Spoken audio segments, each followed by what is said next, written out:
Hey everybody, what is happening? It is Crypto Bobby and crazy day in the crypto markets going this morning all the way up from $11,500 in Bitcoin way down to below $9,000 with half the freaking markets in crypto not working at all. Everything being overflowed, nothing working, nothing going right. So crazy day in the marketplace today. Want to talk about the somewhat, you can call it a crash. It did crash for a while, but it's also on top of a massive run up. So definitely want to talk a bit about what's going on in the world of crypto today. Try to keep you guys as informed as possible. Somebody just mentioned happy hour today, not much going on. Debatable. I don't know if that's sarcastic or not, but let's definitely hop into it today. And tonight, I am not actually drinking no liquor tonight. GDAX and blah, blah, blah. Wax on, wax off. What's up, what's up? So, Greg, happy to have you here. Tonight, I am not drinking liquor, and it's specifically because this guy in the comment section, Tommy said that I am a proper alcoholic person with no family and no life. So because of Tommy, I'm drinking a draft cold brew coffee from Whole Foods because Tommy really hurt my feelings. And I don't know if I'm going to be able to sleep tonight because I'm very selfish and I'm a true loser. So Tommy, I'm drinking this coffee. Cheers to you, Tommy.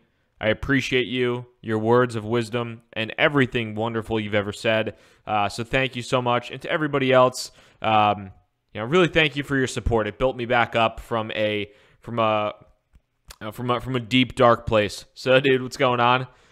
Yeah, coffee's a great choice. I don't know about 8 o'clock at night when I'm probably going to go to bed in like 3-4 hours, but we'll see what goes on. We'll see how long this crypto happy hour lasts. Last night's was for 3 hours, so we'll see if we can keep it rolling. What's going on? What's going on? So, cheers, everybody. If you're drinking water, coffee, whiskey, wine, beer, I don't care.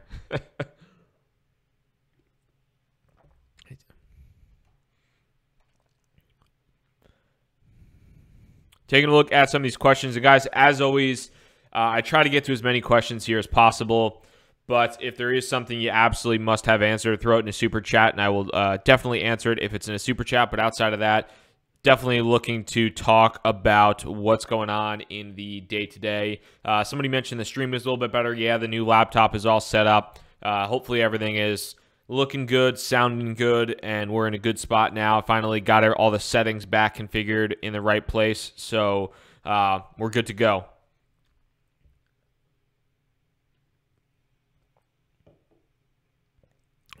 Jeanette, do I look like Data Dash to you?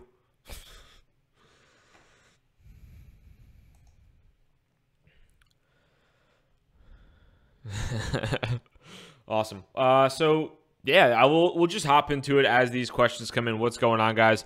Coinbase caused the crash, the dip. I was yelling at GDAX and Coinbase. So Coinbase and GDAX for the most part, GDAX is like working. Coinbase kind of isn't.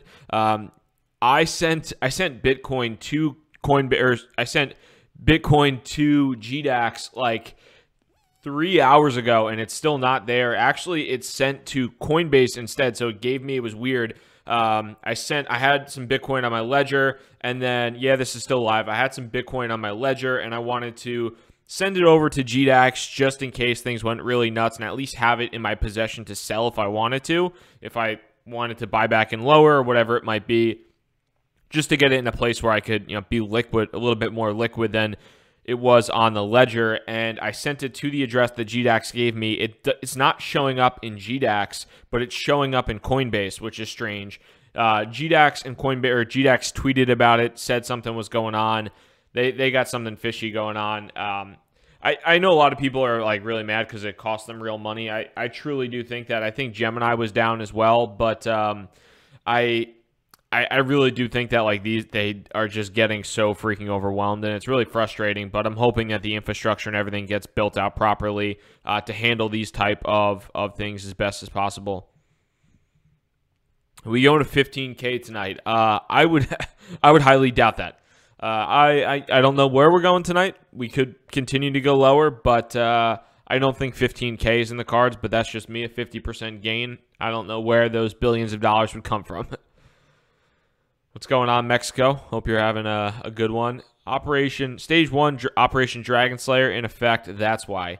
I don't know if this is Operation Dragon Slayer or not, but I kind of don't necessarily believe that that's necessarily real, but I did believe that a correction would eventually happen. So we'll see how that ends up panning out. But if it does go down to $1,000 and this happens, then Operation Dragon Slayer was spot on. But if that doesn't happen, I'm not taking too much stock in that for now, personally. Pull up the cell walls here too. Take a little. Of course, the second I sit down, my fire alarm goes off because it's too high up and I can't put a new battery in it. Is Manitha the Dragon drink? Yes.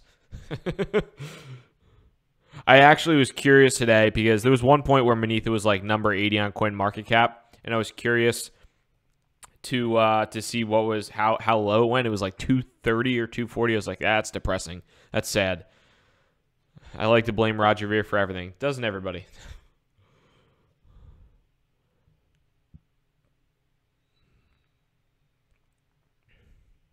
Why did Dash fare better than the other alts? So we can pull up on-chain FX right now. We'll take a look. Yeah, Dash is up on the day. So Dash is down 13% from its all-time highs, which it hit in the past 24 hours, but it is down.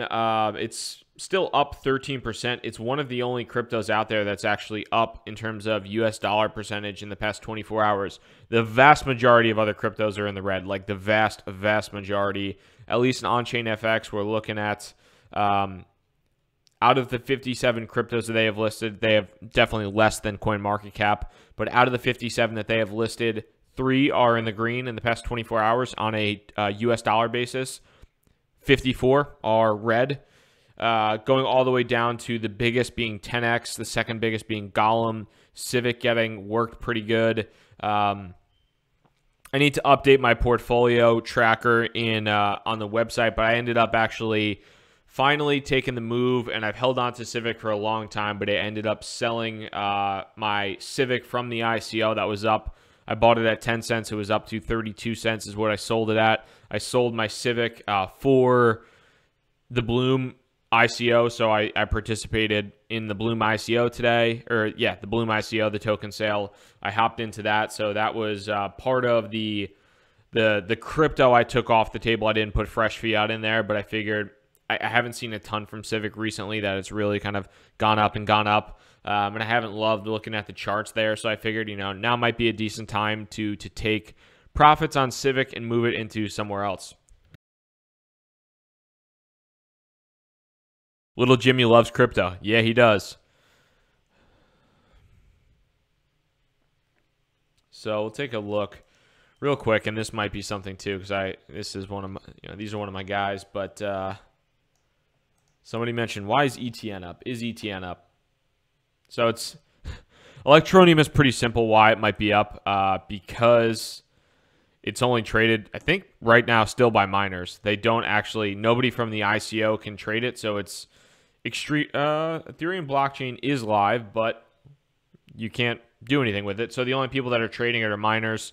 So that's the biggest reason, is it's not accessible at all. It's really difficult to get your hands on unless you buy it from Cryptopia, whatever that exchange is. So it's pretty low there. Zachary Fernandez, NJ loves you, Bobby. Tell Grayson I said what's up.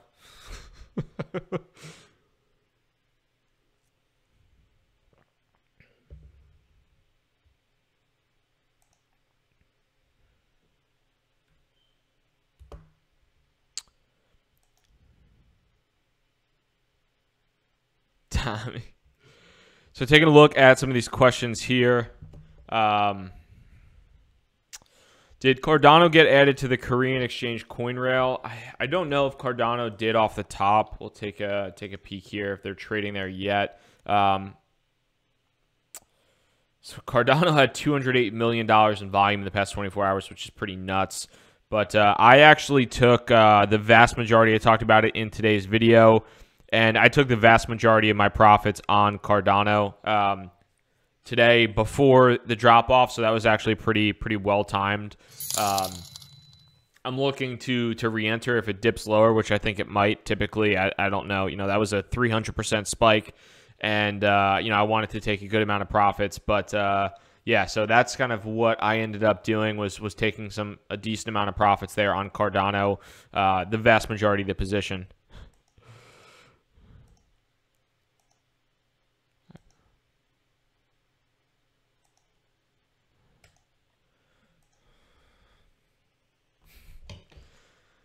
How many cups of coffee do I drink a day? Probably 2 to 3.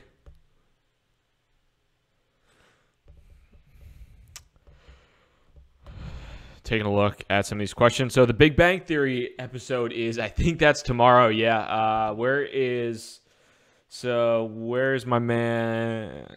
So, Neeraj. Let's see. He's actually posted the trailer for that episode. Oh, this is funny too. But actually, this was the best GIF of all time when Bitcoin was dipping, going from like $11,000 down to like $9,000. That GIF was fantastic.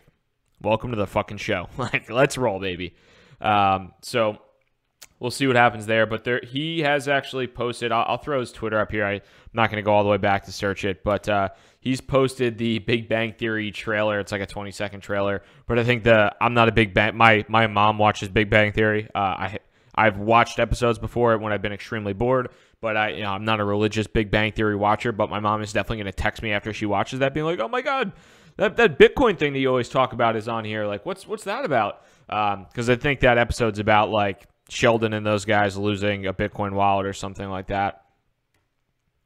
So somebody mentioned IRS winning the fight against Coinbase. We could pull that up. I tweeted about that previously. Definitely something to take note of. Let's see. Ruben, thank you for that super chat. I appreciate that, man. That was very kind of you. So thank you very much for the super chat.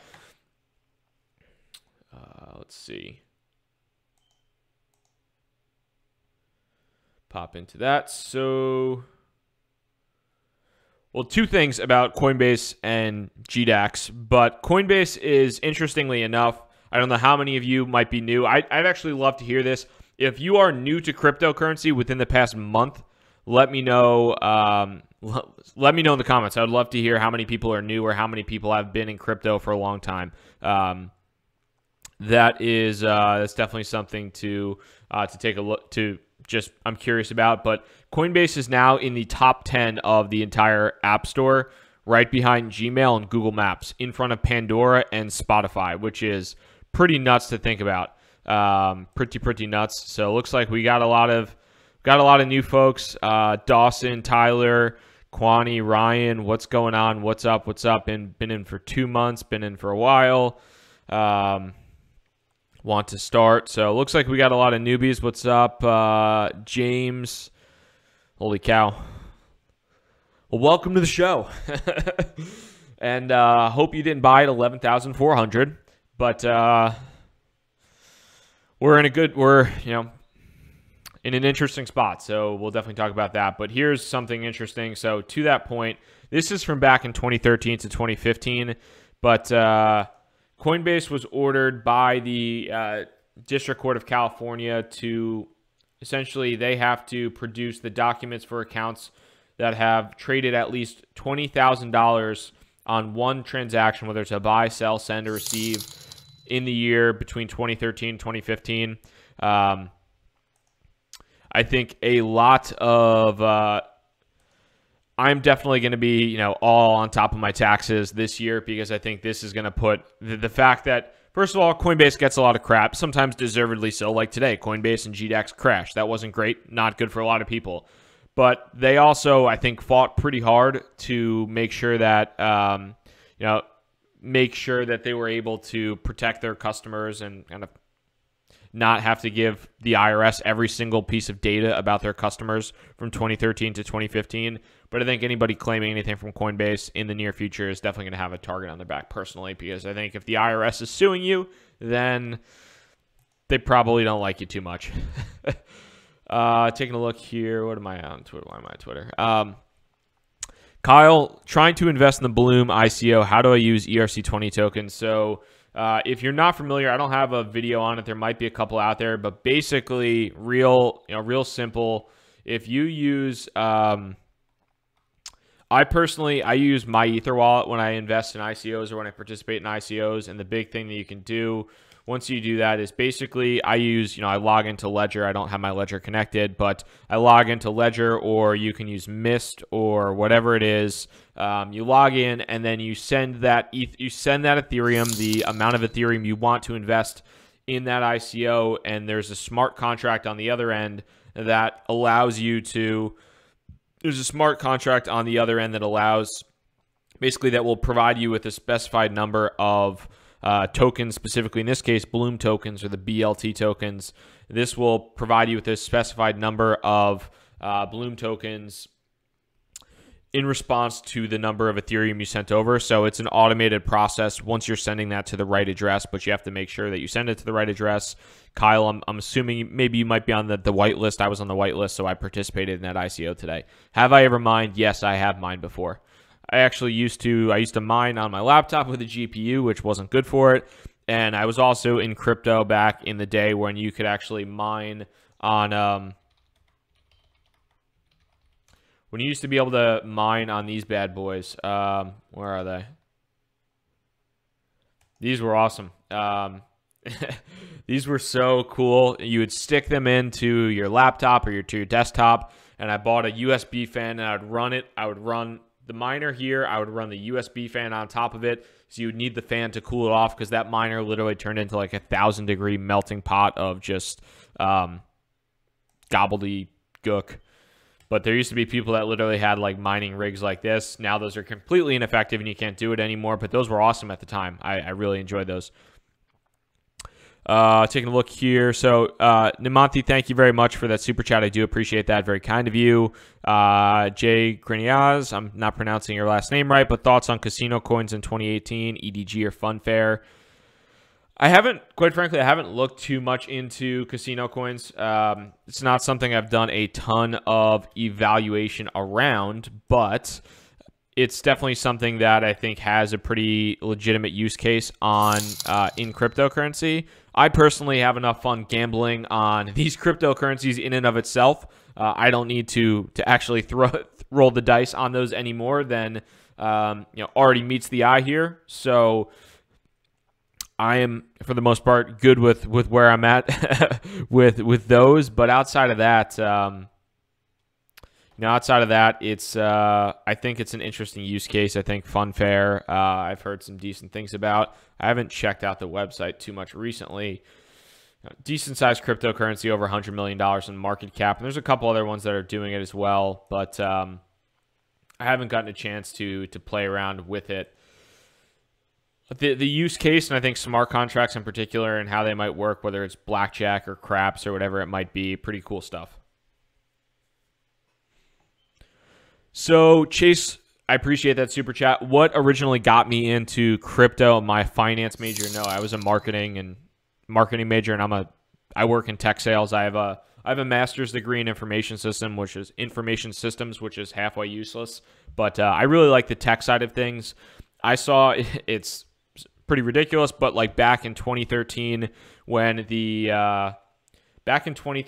at the end of, in the first crypto bubble, because everybody's now referring to this as the bubble, but back here is when I initially got into crypto. This was kind of like my first go around in crypto. It was like right in December. In December was when I got into crypto. November, December. I got in when like Dogecoin went up like a bajillion %. And I believe I saw an article. It was either about Bitcoin or then about Dogecoin in Business Insider, and I started mining Dogecoin on my GPU. I remember I came home from work for Christmas break, December of 2013, and I literally did nothing but read on Reddit about crypto. I did nothing but like eat, sleep, and breathe cryptocurrency back then. So that was awesome. It was a really fun time. What target price am I looking at for ETH Classic? We'll pull up ETC and Coinigy. And speaking of other things, like everything went down today. Like we've talked about, Coinbase went down, GDAX went down. Even Coinigy went down, which is pretty. I was at one point trying to see what the heck was going on with Coinigy. Coinigy went down. That was not fun, but we'll take a look here at Ethereum Classic. We'll look at Bitfinex.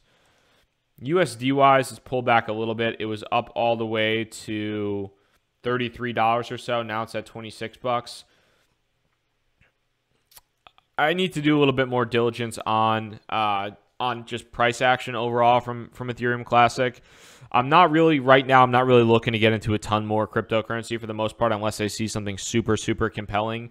So I don't have a target price set for Ethereum Classic that I'm looking to get into. I talked to you guys about it, but I went into Zcash pretty hard. That hasn't done incredibly well, but I went into Zcash fairly hard and kind of on the back of looking at. I went into Zcash in this kind of 315 range or so, and it spiked up, and then it's since dropped back off. So I'm basically kind of right where I was previously.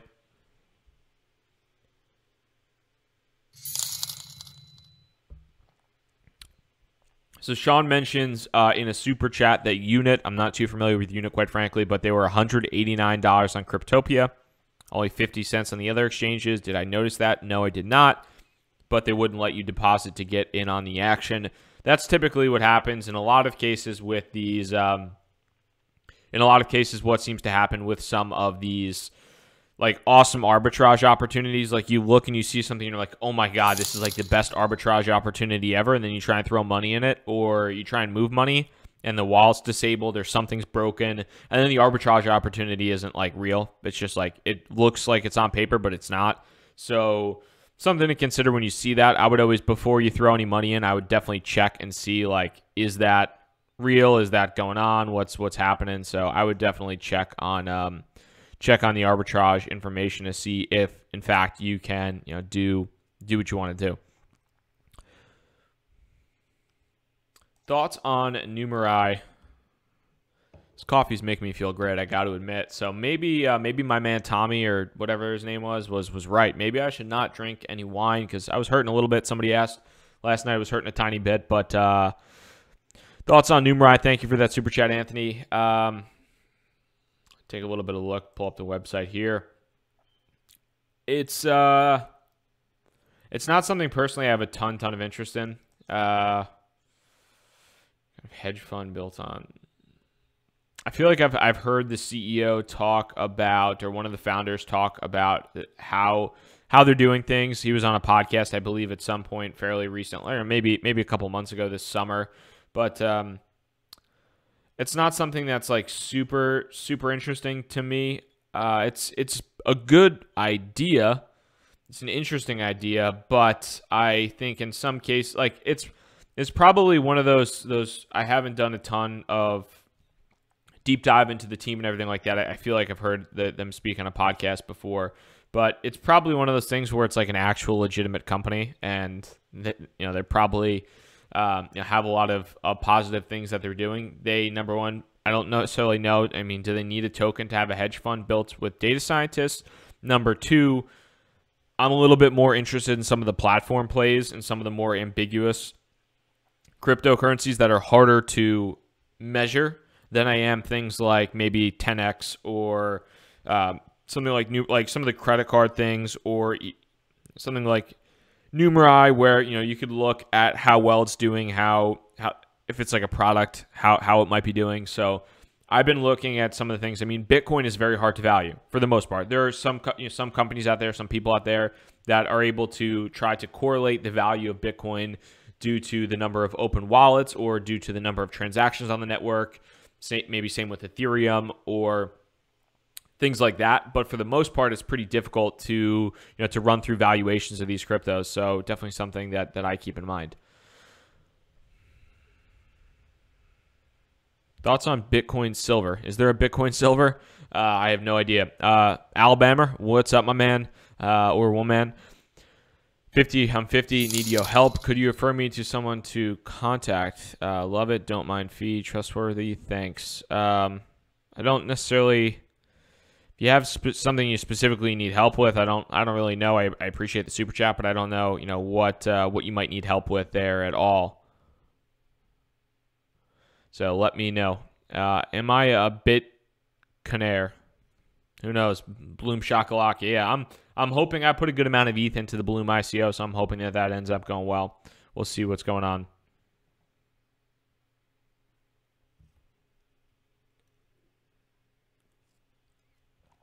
And let's see.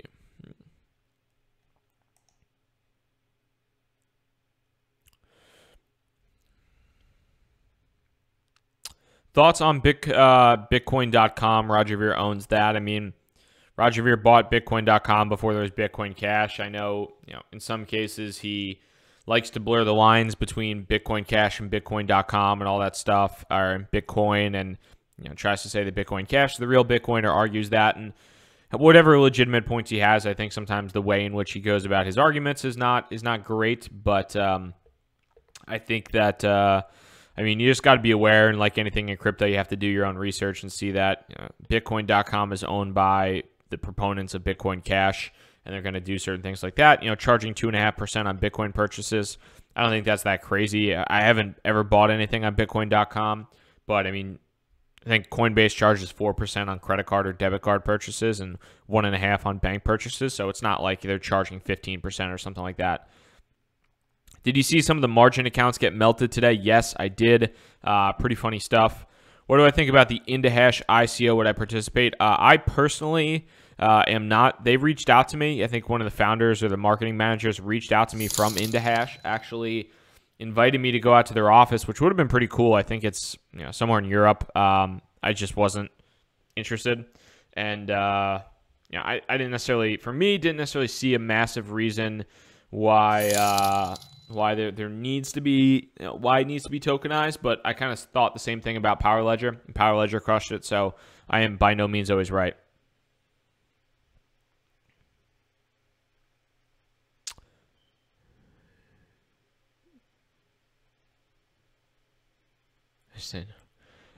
Taking a look at some of these questions. So new playlist. Thank you very much for that super chat. I do appreciate that. Would I recommend stop limit trades in crypto? A lot of limit stop orders were frozen today and executed hours later than they should. I would. It depends upon what you want to do. If you're looking to limit your loss potential, it's the best way to do so. Is sometimes do some of these markets crash? Unfortunately, yes. I think a lot of them did fulfill those orders. Like they were still somewhat live. Like they were still calculating orders and they were still processing trades, but you couldn't log new ones. So I would recommend stop limit trades in crypto if you know what you're doing and if you have specific risk tolerances in mind. It could be both on the positive and negative side, on the buy side and on the sell side. But I do think that they're a useful tool if you have specific numbers and targets in mind. So I would personally recommend them, yes. And another super chat. Thank you very much. This is for making me money in GDAX in 1 week. Thank you, Underdog Josh. I appreciate that. You think 10x can get their cards in the United States? I personally don't know what the deal with 10x and the not being able to offer cryptocurrency cards in the United States is. Hopefully that if 10x could offer them in the United States, that would definitely shoot their crypto up through the roof. But yeah, who knows?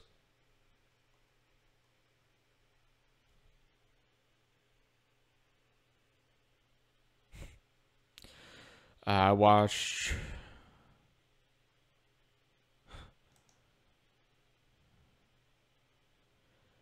Looked into the McAfee. No, I have not looked into the McAfee coin. I'm waiting for him to eat his you know what on live TV because he's nuts.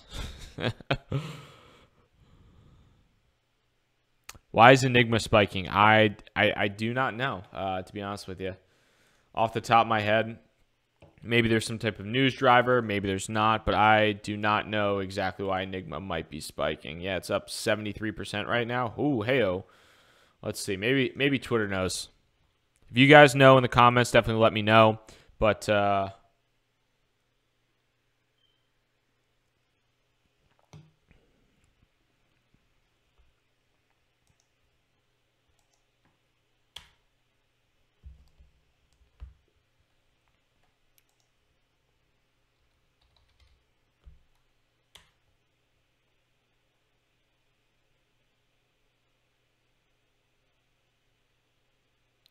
Oh, Enigma got added to Bittrex 2 hours ago, so that is why it's spiking. That is why. Roger, thank you for that. Let's see here. So I actually missed, looks like I missed a couple super chats, so sorry about that. And if you guys don't follow this guy on Twitter, Richie Ella, or Richie LA, I would recommend, here, I'll pop that in. He works at Bittrex, and he's the one that tweets every time they add something to their exchange. So definitely something to keep in mind, and that looks like why Enigma is pumping 70% today. Is that a reason for a cryptocurrency to go up 70%? Probably not, but it you know, is pumping, so you make that money. Taking a look at some of these questions. So Chase, do I see Bitcoin going $40,000 in 2018? Hold out. I don't know about $40,000, but I think long-term Bitcoin will go up. I personally do believe that. I think with the amount of institutional money going in, I do think Bitcoin will go up long-term. Might be $15,000, it might be $20,000, who knows? If you know what you're doing, can you make a lot of money trading in between? Yeah, probably, but if you're uncomfortable with that, holding long-term is never a bad idea, in my opinion. And usually a lot more of a low-stress, probably high-success opportunity. Roger, good time to buy Ethereum. I have $800 to invest. It's definitely not a bad, it's for the most part not a bad time to buy anything, I think. You know, I mean, that's somewhat of a general statement, but you talk all the time, people talk all the time about buying the dip. Granted, this isn't the biggest dip in the world, but you're still not buying at the all-time high. So it is somewhat of a dip, and you got Ethereum down from, right now, its all-time high, down about 12%. So if you were to buy Ethereum and it simply gets back to its all-time high, you're up, you know, you have a 12% profit or whatever it might be. So definitely something to keep in mind.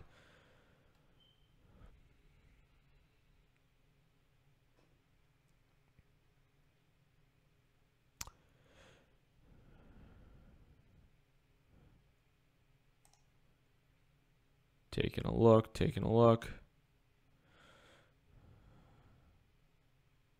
So, dudes, I'm going to go grab a beer, BRB. Taking a look. Crypto school. I don't know what level of schooling you're at, but maybe. Is Bittrex legit? I like Bittrex. That's kind of my go-to for the Bittrex, and Binance now have been my go-tos in terms of altcoins, and then GDAX is where I trade Ethereum, Bitcoin, and anything with the US dollar pairing.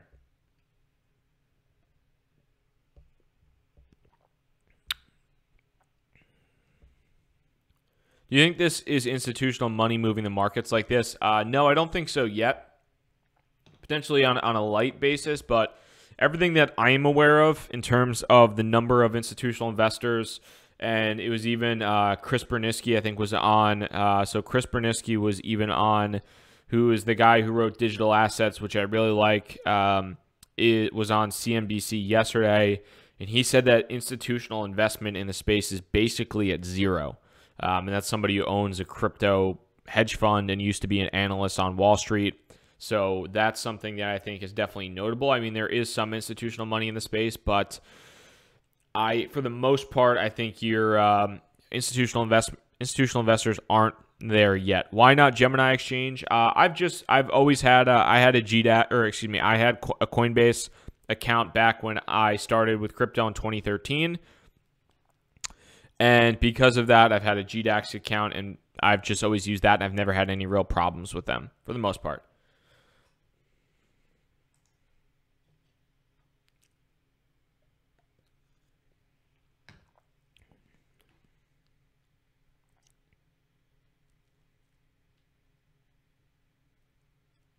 Thoughts on the blockchain ETF starting to pop up on Wall Street? For right now, there really haven't been. I don't think anything major has been approved yet.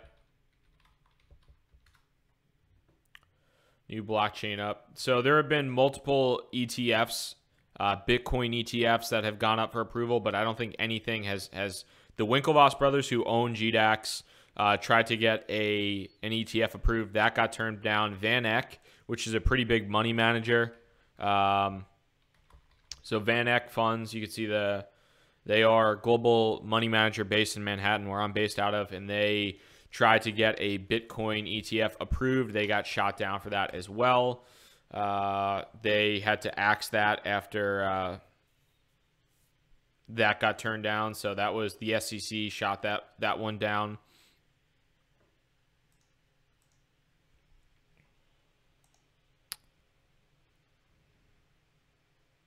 So NASDAQ has been approved. Somebody's calling for $10 Cardano after saying it's too high. So like I said before, I got into Cardano at 2 cents, at a little under 3 cents, like 2.8 cents or so. And then I took profit at I took early profit, unfortunately, at about like 7 or 8 cents, and then I took a bunch of profit at 13 cents, and then I completed the kind of like last bit of profit at like 12 cents. Right now it's trading at 10. I'm looking for kind of a re-entry point. I think long-term Cardano might be interesting. Might have the same legs as what kind of Neo had in terms of being the Ethereum of another country, whether or not it actually is or not. So we got a super chat there. Razor Seal. Have you ever gotten delays with wires to GDAX? No, for the most part, I've been fine with GDAX. So, I mean, it typically takes 4 or 5 days, but yeah, that's been the most kind of delays that I've had. For the most part, it's always functioned well for me. Any ICOs you're thinking of getting into? So I got into the Bloom ICO today. That was one that I got into today. I am advising on the Props ICO. That's another one. So I have a number of tokens that I'm getting for Props in like an advisory agreement, and then a couple other ones that I guess I've been circulating or I've been like thinking about. I'm actually meeting with a buddy of mine in New York on Monday who is really researches the absolute hell out of ICOs. He's been pretty solid on his calls, and is usually a pretty sharp in relationship to what's happening in the space. And I'm meeting with him on Monday to go over a few different things, some ICOs that are on his plate and what he's looking at. And this is a guy that's actually putting in about 2 hours of ICO research a day, in-depth ICO research a day. So it'll be interesting to have that conversation. I'm excited to do that. But for now, short term, right now, props and Bloom, which I'm in on both. So.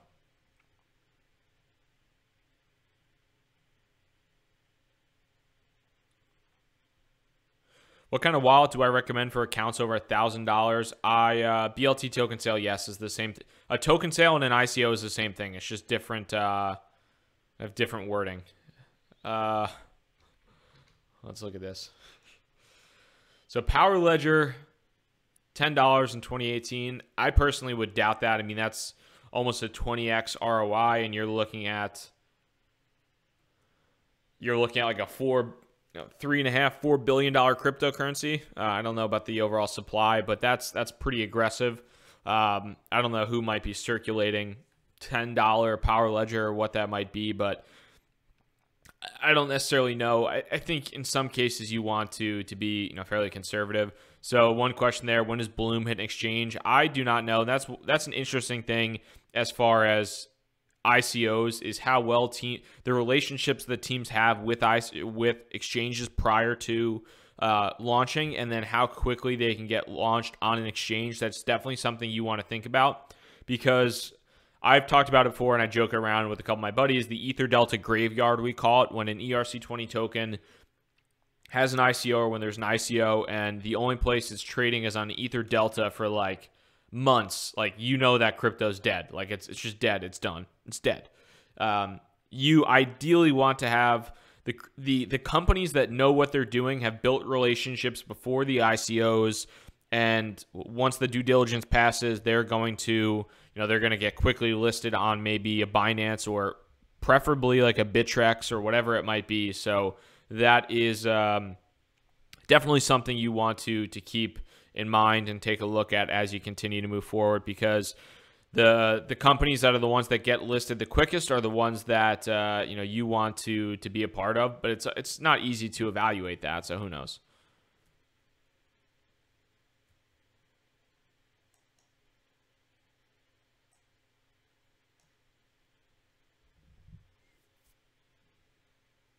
Going through some of these questions here.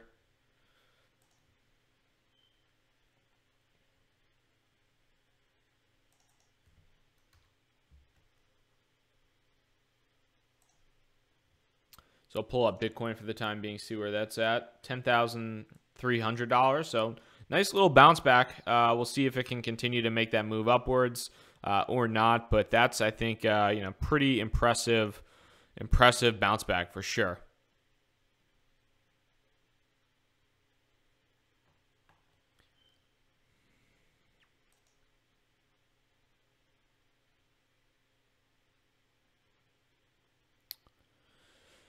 Coinbase still has my Ether pending. I think Coinbase has basically everything pending. I'm going to check and see if... I know that previously, I'm just looking on my other screen here. I know that I deposited a bunch of Bitcoin into my wallet previously, and it just 4 hours ago, and it's still... I went to deposit it to my GDAX wallet, and it wasn't showing up in GDAX, but it was showing up in Coinbase. So they've had some issues with deposits for the past... basically recently. So definitely something to keep in mind on. I don't think, unfortunately, doesn't really make any type of consolation, but I don't think you're the only one there, unfortunately. So Pedro Santos, thank you very much for that super chat. I really do appreciate that. Very kind of you. Does the Bloom ICO look promising? In my opinion, it does. That doesn't necessarily mean that it's going to... It doesn't necessarily mean that it's going to perform well, but in my opinion, it looks promising. I don't have, and a quick note, I don't have any affiliation. Somebody mentioned on props, you're not an accredited investor. They're launching on 2 separate platforms for accredited investors and non-accredited investors. So you will be able to get into the props ICO later. I am not an accredited investor either, so definitely something to to take note of. But as far as, and somebody said $50 million for a white paper, for a white paper idea makes no sense. I think that they're farther along executing than you would probably think. I know they've been working on it for definitely a bit of time. I think the big thing you're betting on here is the team, quite frankly. That's personally what I'm making the bets on with Bloom, is the team in general, is the kind of the circle that they run with in Silicon Valley, the understanding that they have, the marketing that they're capable of. So I've spoken to Jesse previously. I interviewed him back in September. He's a Peter Thiel fellow. I think that I want to say that John is a Thiel fellow as well. These are not dumb guys. They're not guys launching an ICO out of their, they're not launching an ICO out of their bedroom. They're not launching it out of a closet. They are sharp dudes that have worked at a variety of crypto companies. They're advised by Joey Krug, who works at Pantera Capital and was the co-founder of Augur. So I think from an advisory perspective, this is actually the guy, David, who introduced me to their team. And I've talked to David and to Jesse before, but I think, as far as it goes, press-wise, they're doing all the right things. That's one of the big reasons. Although, like I said, it's not. You can any ICO, you put your money where it is. The biggest, I guess, my biggest hesitation too, looking at that, is that the $50 million ICO cap is pretty high, but I do think it could be worth a lot more than that in the long run. So that's my overall thoughts on that.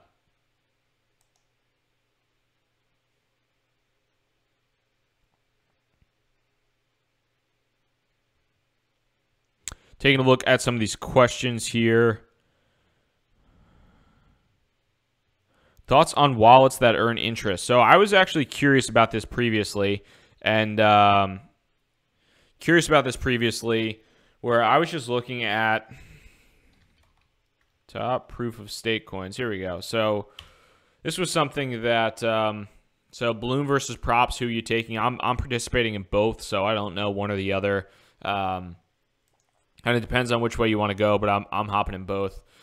So this was something, and somebody asked about wallets that are in interest. So I'm assuming you mean proof of stake and staking cryptocurrency, but staking coins. But when I was looking at this, I was just kind of seeing like maybe if I wanted to stake any coins, if there's anything out there that was worth doing. And taking a look here. So there are a number of cryptos out there that have some level or some type of proof of stake. Dash has masternodes, but masternodes are like cost you almost $1 million to run a masternode now, which is pretty crazy. But outside of that, Neo contributes you gas, which is like about 5.5% ROI. Pivx gives you about 5% ROI to stake Pivx. OKCoin 10%, Navcoin maybe up to 5%.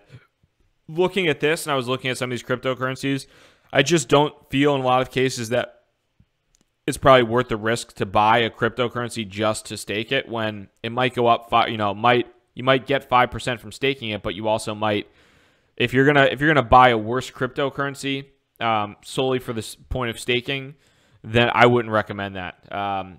Not saying that any of these are bad or good cryptos, but I just don't see. I mean, as of the time being right now, I don't see a total big reason why I would go for that at this point.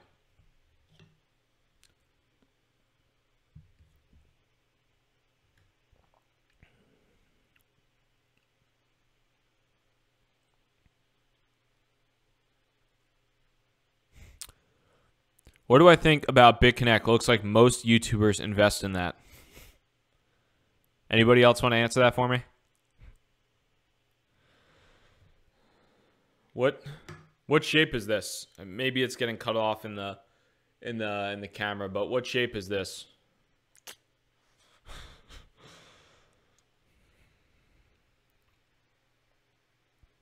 Stay Qtum, yeah, that's definitely. I need to look into it a little bit more, but definitely something to keep in mind. Daniel Yim, what's up, my man? Been drinking. Hope you're good. Hope you're good. This is how I know all you guys are good people, because when I ask that, all the comments come out nicely. But been drinking, sent ETH from Binance and not an ERC20 wallet for Bloom. Likelihood I can get that back. I hope it's not a lot, because I don't know if you're getting that back. Unless the transaction gets denied, I would look at the transaction ID, but I don't think you're going to have. It might be tough to get that back unless Binance opens up like a Bloom token, but I would reach out to Binance support, but you might be, honestly, you might be a little bit screwed there.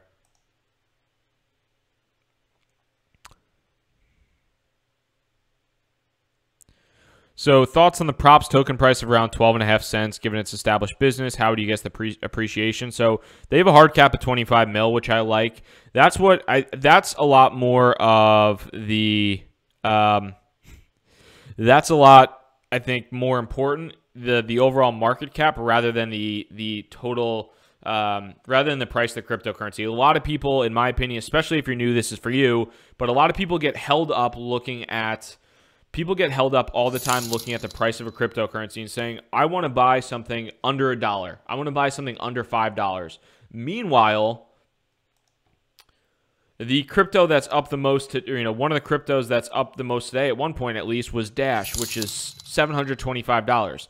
That was basically the most profitable coin today. It's the percentage gains. It's not the price that you buy into. You can buy $10,000. If you buy $10,000 worth of XYZ crypto, it doesn't make a difference if it's at 25 cents or if it's at $2,500.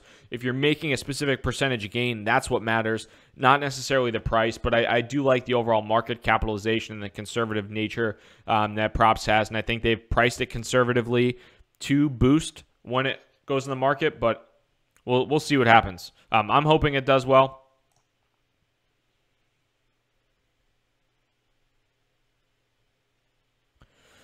Best wallet to hold most cryptocurrencies. Rich, I would recommend a Ledger Nano S. That is my go-to. Kids finally in bed. What is going on?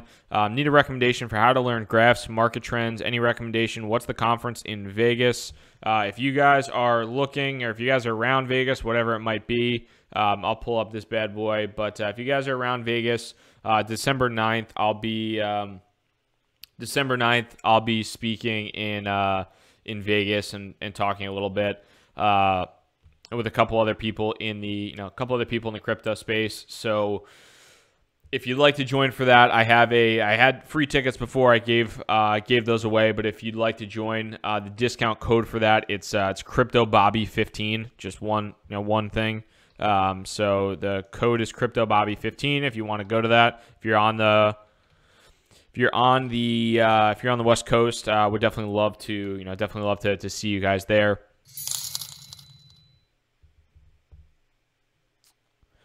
Daniel, is all other crypto dependent on Bitcoin?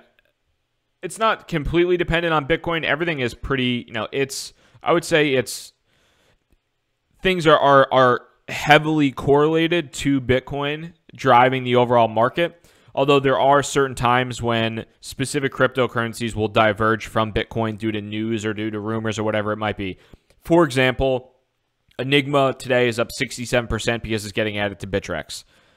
Bitcoin went down today, or is now up a little bit, but Bitcoin went down for a while today. It is now up to, Enigma's up 67%, Bitcoin's up 2%. So while the majority of things were down when Bitcoin was down and have since recovered, now that Bitcoin is recovered, you're going to have various cases typically where some random crypto is going to be way up or way down.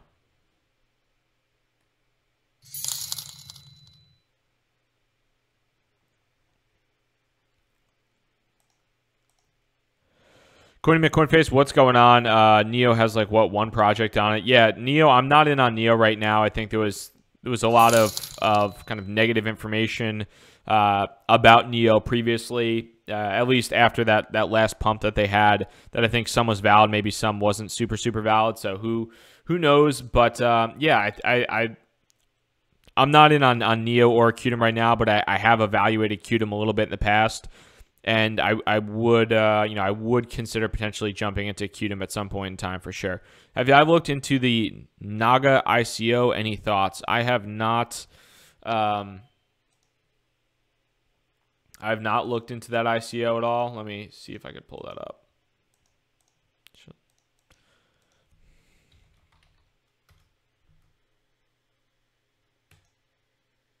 Naga ICO, is it snake oil?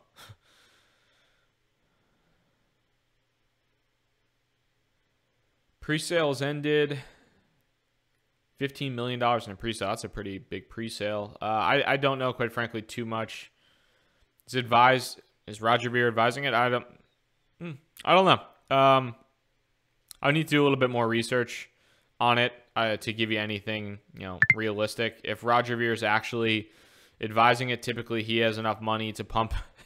He has enough money to pump specific things, so that's always one consideration.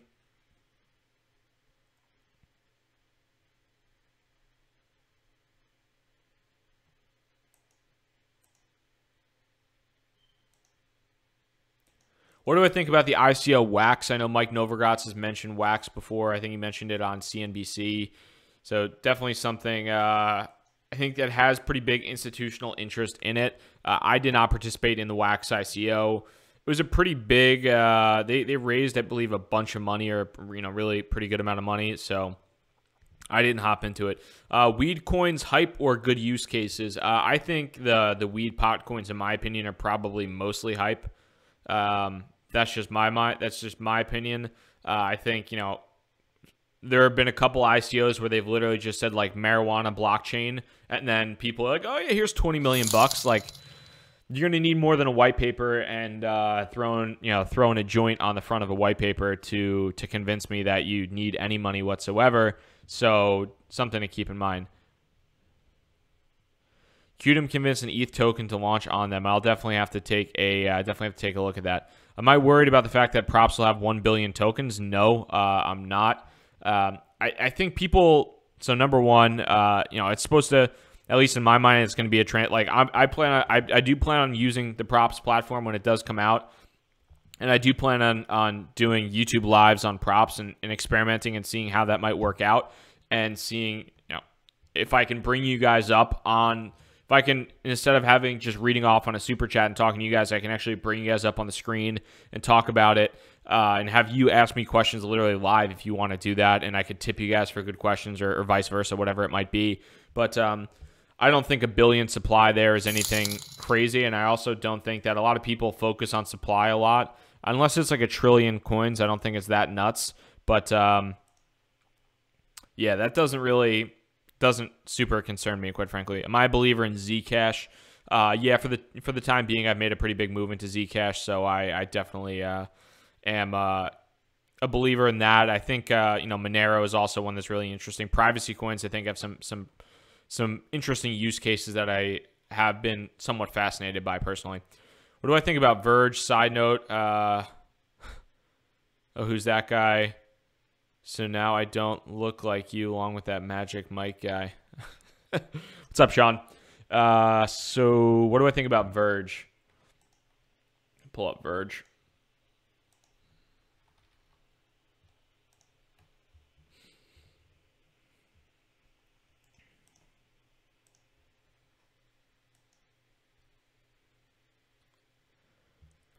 So Verge is another one from a privacy coin perspective that is, some people are big fans of Verge. Other people, I think, have said Verge is not great. I haven't gotten a chance to really dive into the tech behind Verge, but I guess they use Tor, try to say that they're not a private company. I believe Zcash is actually a company, so it's a little bit more of a centralized point, and it's ready for mass adoption, all that type of stuff. Interesting. I think that there are going to be, right now, the two privacy coins for the most part that are winning are Monero and Zcash. Is something like Verge or Nav, could they potentially overtake them? Yeah, they could certainly do, absolutely do that. But I haven't done a ton of research into Verge for the time being. I mean, it's traded on all the right places. I think it's doing the right things. But technically speaking, I haven't done a real big deep dive.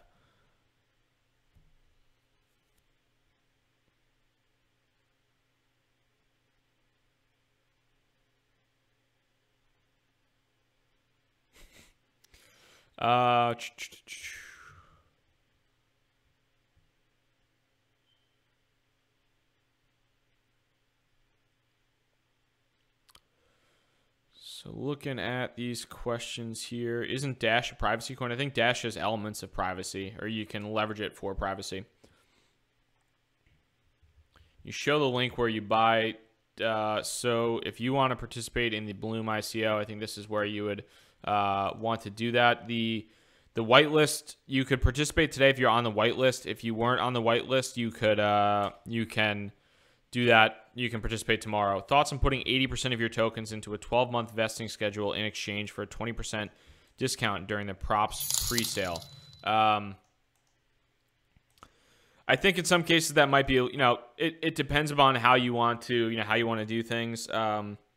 If you think that 20% discount is going to be, if you think that 20% discount is going to be worth it, or think the market is going to move up significantly, if you think that there might be a pullback, then that discount could be worth it. If the market keeps going up and up, then that discount doesn't make too much of a, might not make too much of a difference, because you could have held.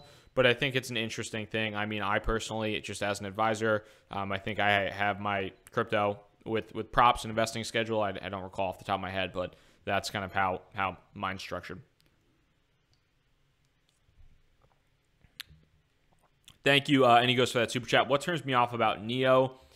So there's been a couple different things about. Let's see if I could just search.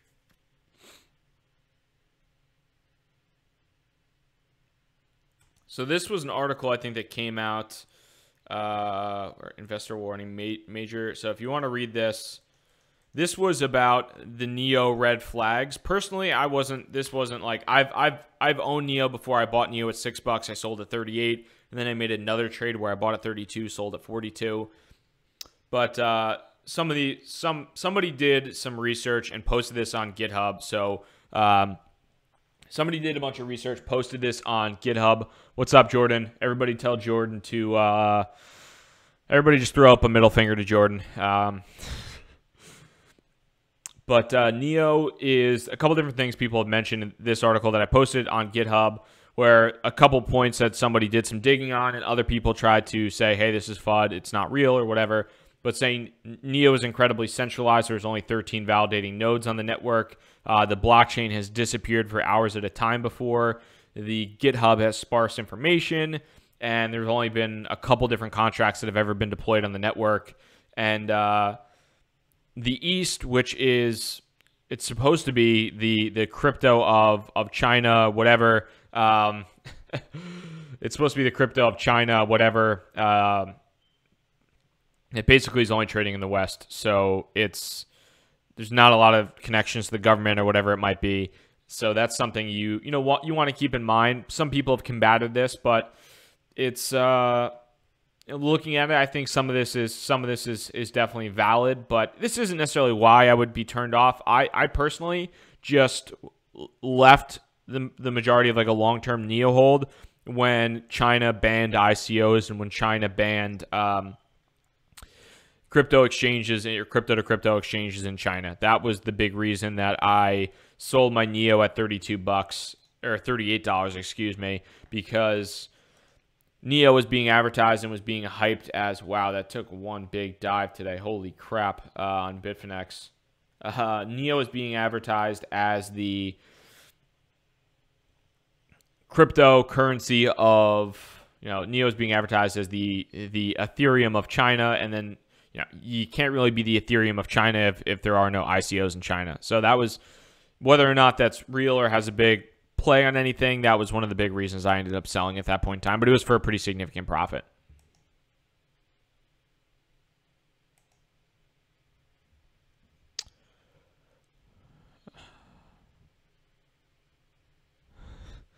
Dean, what is going on? What are you doing in here? So taking a look at some more of these questions here. Everybody can throw up a middle finger to Dean as well. And the only reason that I'm saying that is because Jordan and Dean are both two people that I actually know in real life. So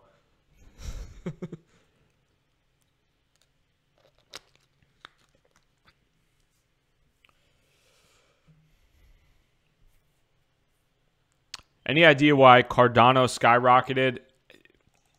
A little bit around getting added to, I think a little bit of it was around getting added to a exchange in a Korean exchange, but a lot going up to their roadmap too. I believe they're releasing their roadmap tomorrow.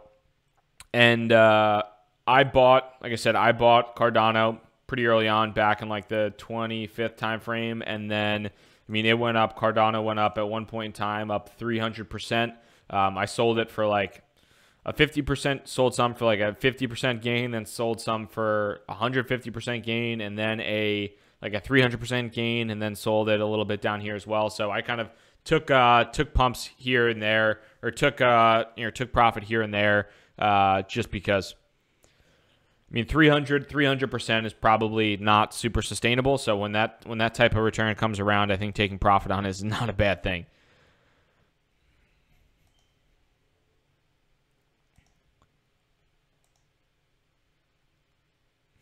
I wish I pumped it.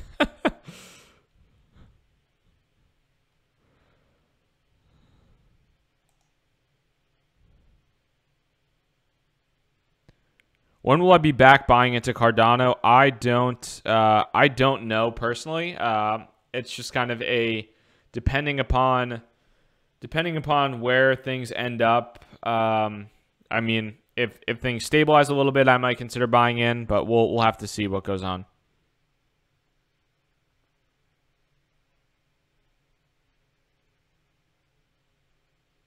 How do you make money if you support a new ICO?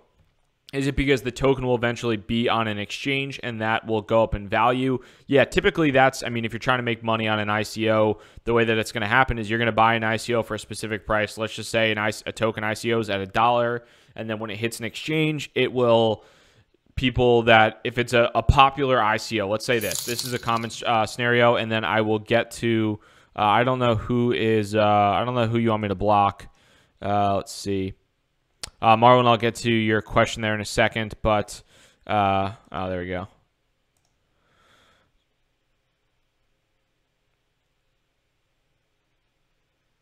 So one of the big things that one of the big things that happens is you buy into an ICO, the ICO happens at $1, and then there's a lot of demand up for it. People, not everybody wants to get into the ICO can get into the ICO, so when it hits the exchanges, they're willing to pay more than $1 to hop into it. Then other people see, hey, now that people wanted to get into it, it's trading at $1.05, then $1.10, and it goes up and up and up. And that's one of the big ways that you can make money. And if you want to sell it and take your profits, then you do that. Alternatively, ICOs can also go down. If you, let's say you participate in an ICO and it's only, an ICO is at $1, but it doesn't sell out. They're trying to raise $25 million. They only raised $15 million. And then all the people that wanted to get into, since there wasn't a ton of demand, all the people that wanted to participate in the ICO are not able to, or that participated in the ICO, notice that it doesn't sell out. When it hits the exchange, instead of trading at $1, it's trading at 98 cents or 97 cents or 95 cents. And people start to see, oh, wow, this traded lower than it has before.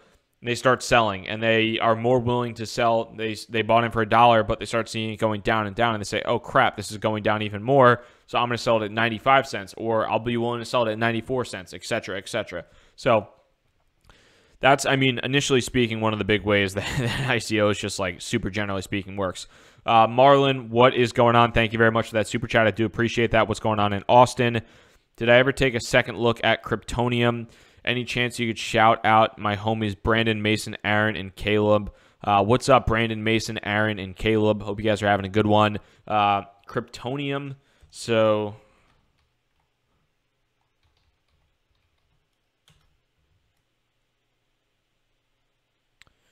Kryptonium coin. What's this?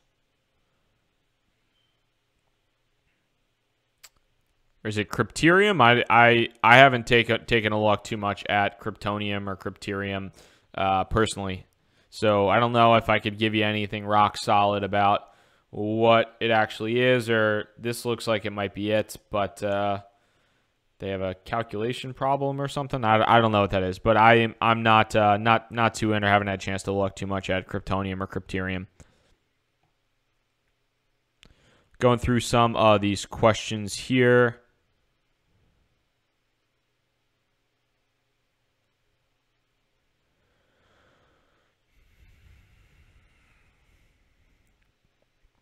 Is that scenario where an ICO fails to raise what they want a common one? It's becoming more common. So if you guys aren't familiar, let me see if I can pull it up on the other screen here. So let's see if this pops up.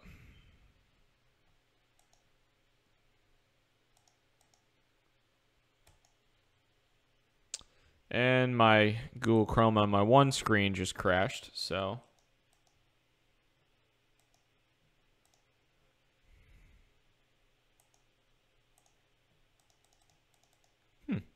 Well, hopefully you guys can. There we go. So trying to see if there's an article I have in mind that talks a bit about why some of these ICOs fail, or kind of how the process works and the overall lending environment for these ICOs, or the investment environment. And it's cooled down pretty significantly in a lot of respects. I can't seem to find it right now off the top, but basically back in June, July of this year, the vast majority of ICOs were selling out like immediately. And we're coming pretty damn close to. The vast majority of ICOs were selling out quickly. And as every month has moved along since this summer, ICOs have gone down, or the number of ICOs that have sold out has gone down and down and down. And it's been harder and harder. I think a lot of that is, number one, due to the number of ICOs. There's so many different places that people are putting their money. So that it makes it a little bit more challenging to raise money in this environment. Also, people have realized that not every project is good, not every project is legitimate, so that they don't want to, they're smarter and they're not putting money into crap.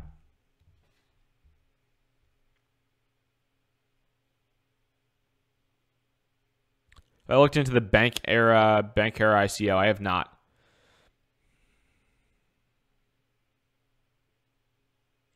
Thanks, Damon. Have a good one, man. Appreciate it. What does my portfolio? I need to adjust my portfolio on the website a little bit.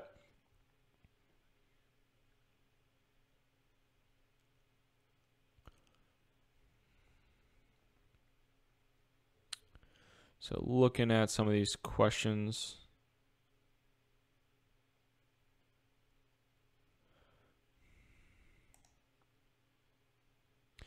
Where can we get crypto Bobby coin? That's the pigeon coin, so you're gonna have to wait for that.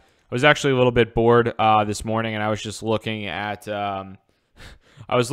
just researching how to create a smart contract and deploying that to the ETH testnet. So I was looking at that. I was kind of nerding out a little bit on it.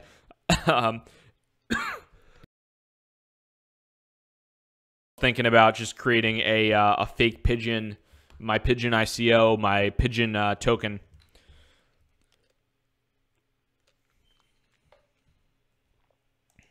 Thanks, Kyle. Appreciate it. What about Neo Connect? I think Neo Connect is the same as BitConnect or ETH Connect or Bobby Connect or Dummy Connect or whatever. So.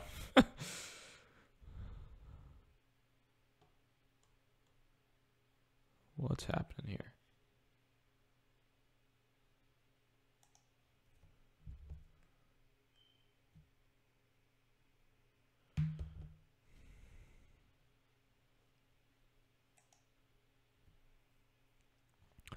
Looking to see what is, just taking a look at some of these questions here as well.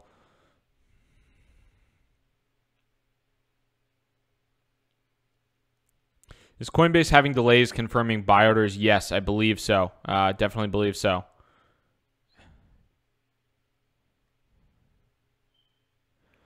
What are my thoughts on IOTA long term? IOTA it's an interesting cryptocurrency for sure. It is so it's a different concept in a lot of respects from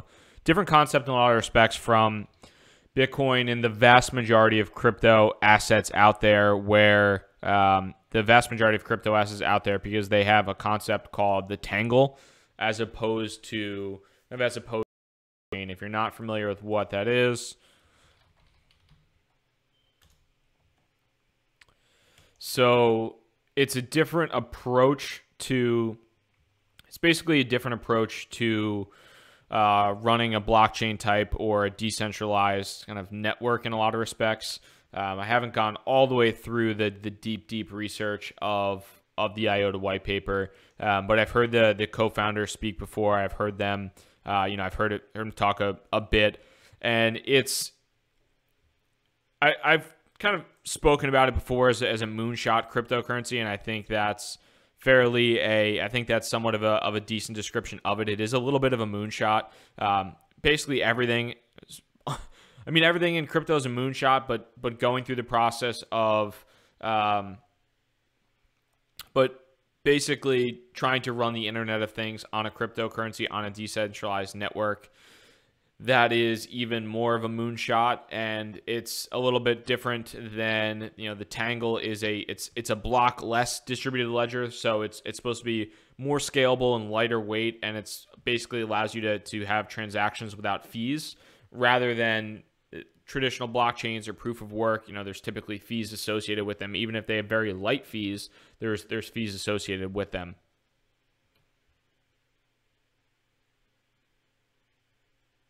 What do I think about Coinbase having to release information in the IRS? I think that Coinbase having to release information in the IRS, it doesn't matter unless you were around in 2013 to 2015.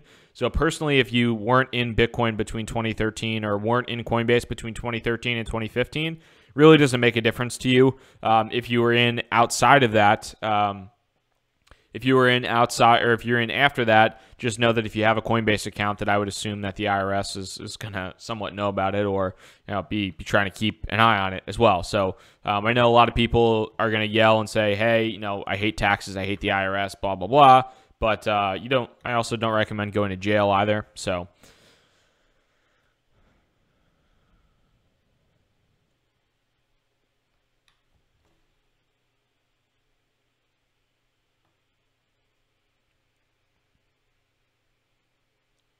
thoughts on we'll pull up the Bitcoin chart here real quick.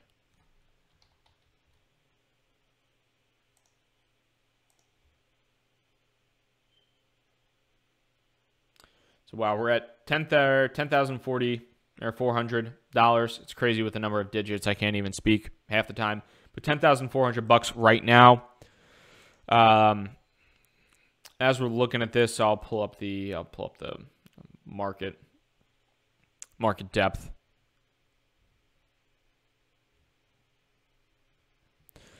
And guys, give me 1 second. I'm just gonna go get another. So I'm gonna get another water real quick, and turn off the.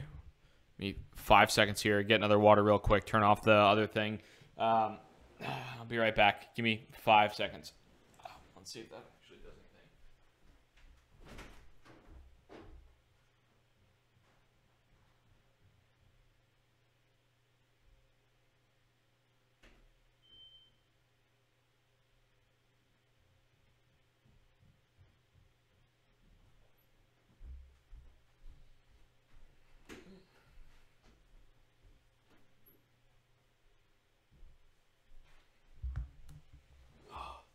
And we're back. Hunter, that was 5 seconds. You got to relax, bro. Ran out of coffee.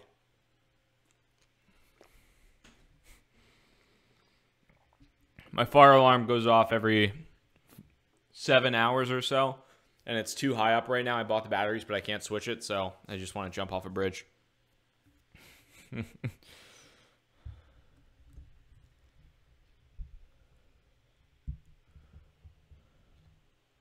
Yeah, Caleb, my apologies. Longer than 5 seconds.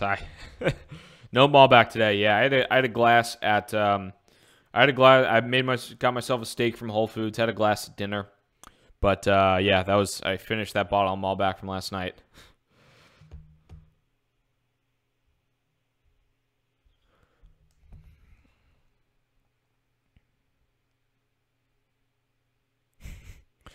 Looks like yesterday's wine wasn't good for the head. Yeah, that was a little sore this morning. I didn't realize, sitting, I looked, oh, Jesus, it was a BitConnect advertisement. There's literally a little button on YouTube that just says play ad. And that, yeah, I've tried to block those, and I've done whatever I can in Google AdSense, and it still doesn't work, which is ridiculous.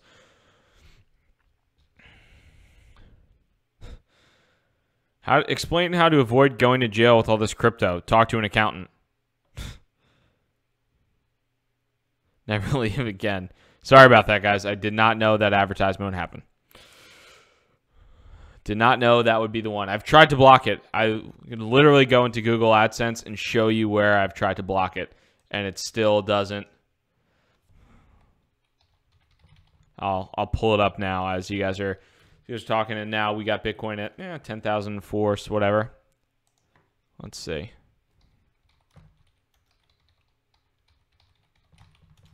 So somebody showed me this technique. I'm pulling it up on the other screen.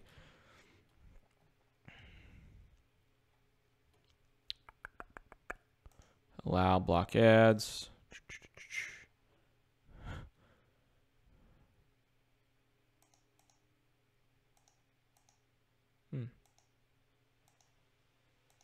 Oh, there we go.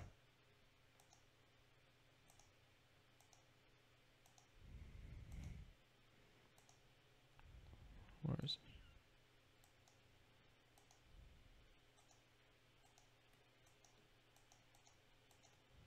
I don't know where the heck it is. I'll find it. Awesome. So taking a look at some of those questions.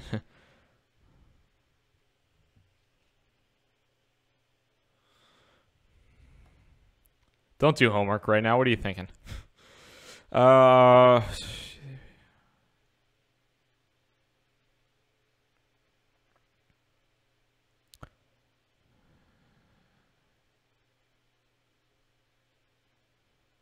Taking a look at these questions. I haven't done too much on. I've gotten a couple questions about Crypterium. I haven't done a ton of research. I think I've gotten some Crypterium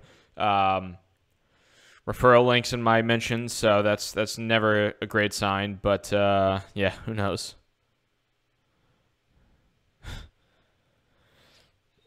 So thank you to Tan and to SE Extreme. What do I think about the Envion concept and the future of mobile mining rigs? I personally haven't seen, so we'll pull this up, see what it is. Envion Mining, off-grid blockchain mining.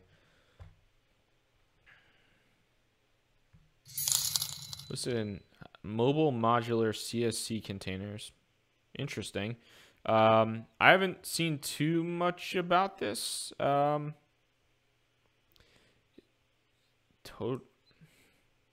they having a... That's... I don't know. I haven't seen too much about this, quite frankly. I would need to do a little bit more research on these guys.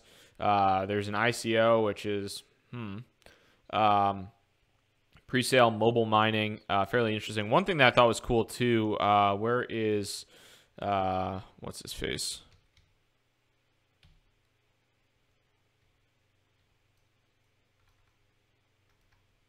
What's this? Here we go.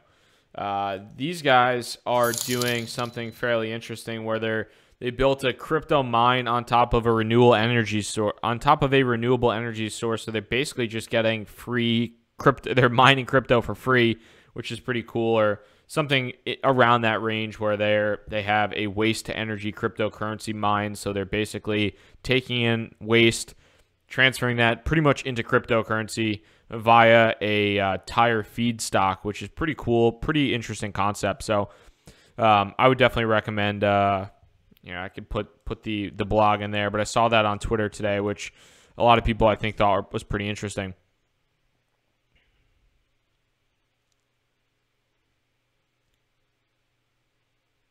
Yeah, invest $100,000 by moving slider. Yeah, I'll hop on that.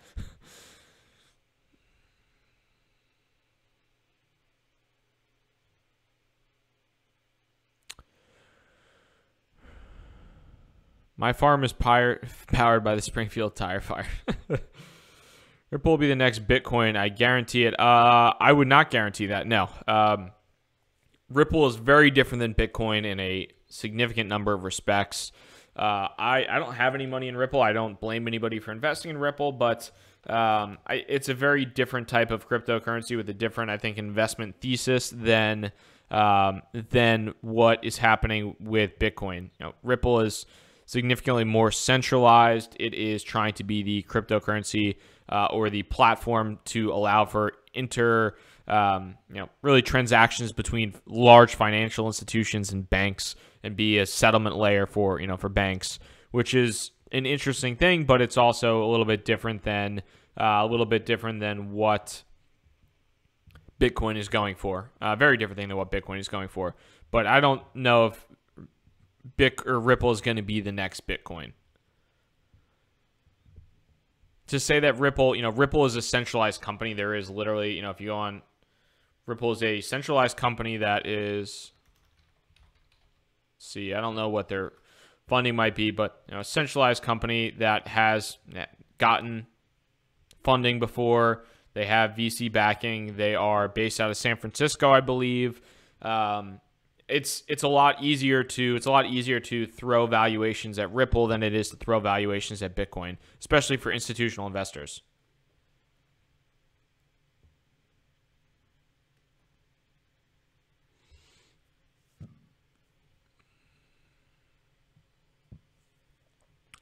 Somebody said, do I see another big pullback in Bitcoin? It seems really the latest spike is due to hype and not because of any intrinsic increase of value.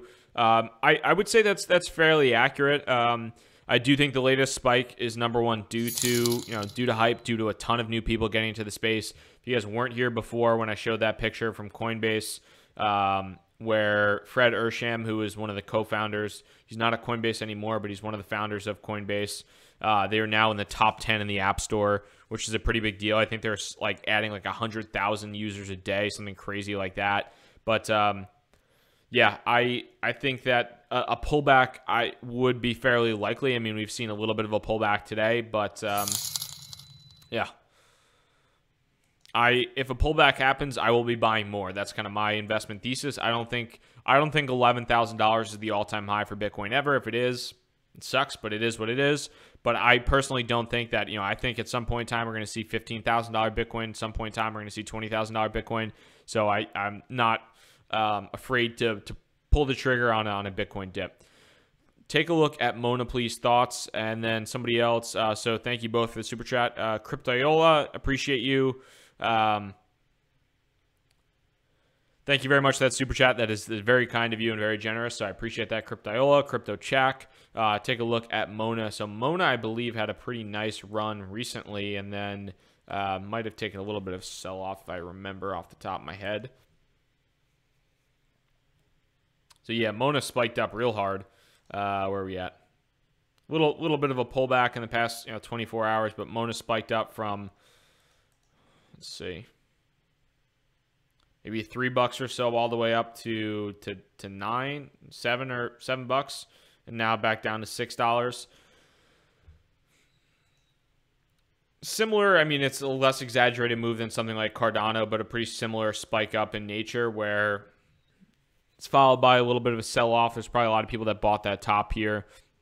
If you had money early on, I think taking some profit is probably a good idea, but it just depends upon how you want to go about that process. But technically speaking, as far as familiarity with Mona Coin goes, I'm not too familiar with everything that they're trying to do, although I notice, know anything that's associated with the East is always always pumped regardless, because they, Japan, Korea, China, very, very much excited about cryptocurrency and blockchain solutions and all that good stuff. So two more super chats. So thank you very much for those guys. I appreciate that. Yoda Woya, could you elaborate on the decision-making process you use when you want to lock in profits, especially on days like today? I think you just want to have an idea of things going beforehand. That's kind of the big thing in my mind, is you want to have an understanding of what's happening in the crypto world prior to a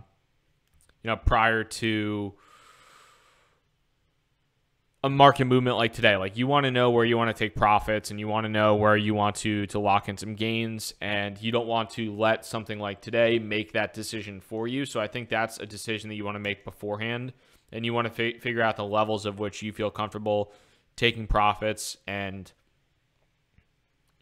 do things in a calmer manner. Because when stuff happens today, we can pull up a 1 hour chart here and just see when it happened. I mean, when Bitcoin goes from $11,500 all the way down to $9,000, I mean, the gut feeling is, holy crap, sell, sell, sell. And that's really the opposite of what you should be doing when it's at that $9,000 mark. So, you want to try to make those decisions beforehand and not let emotion make you do something silly. So that's kind of my thought process as far as, typically I try to make those decisions beforehand. Jerry, when will props hit the exchanges after the launch? I don't know personally, off the top of my head. I think that a lot of that stuff develops as it goes, but I have talked to the team at Props when I've been at the meetups, and I've kind of stressed that to them personally. I was just like, hey, in talking to a couple of the people on their team, I was like, hey, the one thing you guys really need to do is make sure you don't end up on that Ether Delta graveyard, and that you do build relationships with exchanges prior to your ICO, so that when that ICO happens and the token distribution happens, that you're on an exchange quickly. And they said, yeah, we've been in contact with a bunch of exchanges, and we've been having those conversations. So that was good to hear initially. And yeah. But I don't know specifically what exchanges might it be on, or when those will happen after the launch.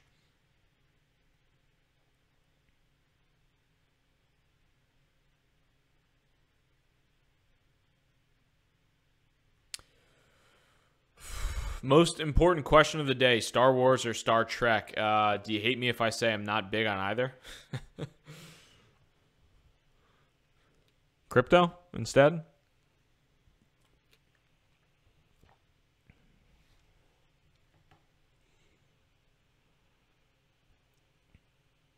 Somebody said, How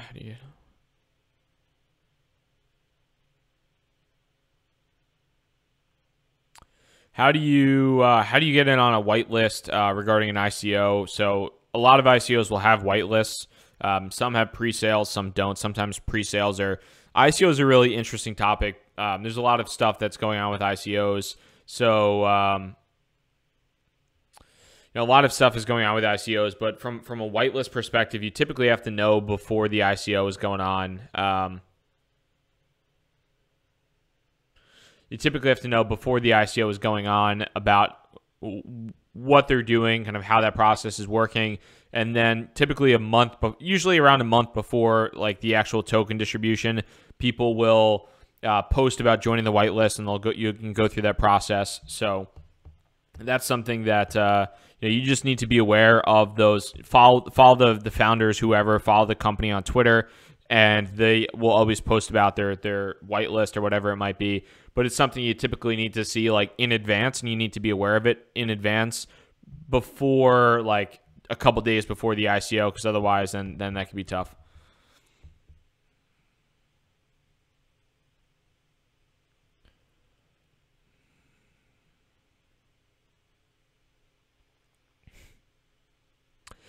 Can you participate in an ICO in the United States? Yes, some companies will not allow you to, but I think the majority of companies now are. I do think that there is going to be increased regulation in the future on ICOs, and I think a lot of companies are understanding that and being a lot more cautious in regards to regulatory issues. But I definitely think that that could happen in the future. For the next 3 months, what are your sell, buy, hold prices for Bitcoin? So for the most part, I plan on holding my Bitcoin. I have a comfortable amount. If it dips, but I bought in at Bitcoin. I'm up pretty significantly in profit right now. So I'm up pretty significantly in profit, and I plan on holding. If it does dip, I have fiat. I have cash, US dollar on the side that I'm ready to dive into. If it goes below $8,000, I am going to buy a good amount in. If it goes below $6,000, I'm going to, empty the bank account to buy. So definitely something that, I'm looking at. If it continues to go up, I dollar cost average in on a continuous basis. Basically on a daily basis, I dollar cost average in now. So that's kind of my go-to now is just dollar cost average, buy on a daily, weekly basis, but also keep aside a good amount of money in reserve in case there is some type of big market movement to the downside, where if Bitcoin goes below $7,000 or $6,000 or Ethereum dips or whatever, then I'm able to buy into those, able to buy in hard. And then outside of that, I always evaluate specific, the altcoins or the other crypto assets outside of Bitcoin, Ethereum, Litecoin that might be good buys for the given time, and see if I can increase my Bitcoin stack or increase my Ethereum stack through buying those cryptos, like I did with Cardano, where it went up 300%, and I made a good amount of Bitcoin, threw that Bitcoin back to the ledger, and enjoyed that.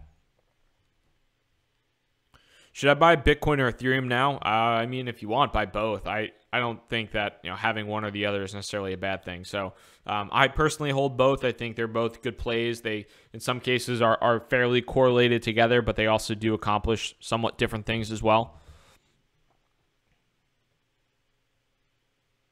And thanks again for that super chat, Yoda Woda. Or Yoda Woda. Can't speak English. Dipping hard.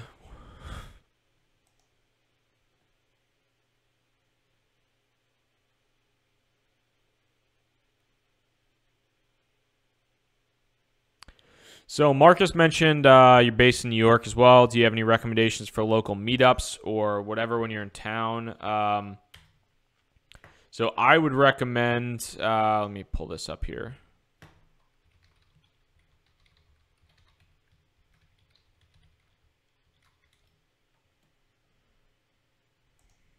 So basically, here's what you can do.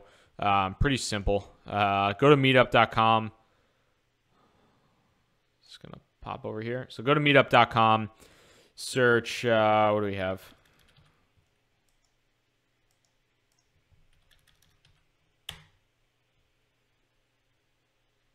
What the heck? Why is that? Let's see. Give me a second.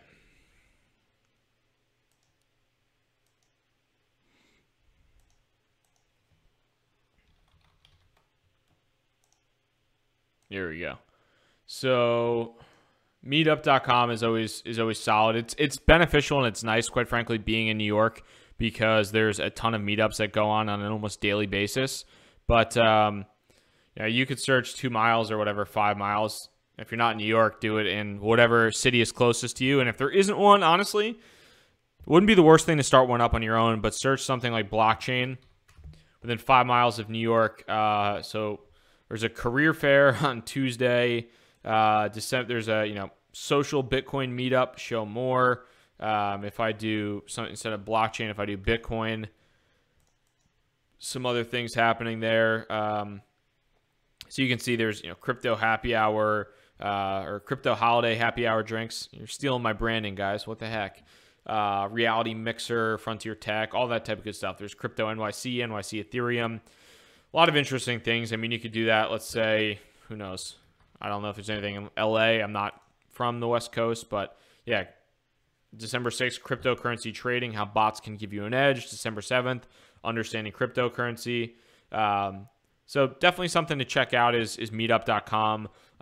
Some of them charge a couple bucks, but I would definitely recommend hitting that's how I found Cardano, Greg, who I talked to at Cardano, or not at Cardano, at the meetup that I was at.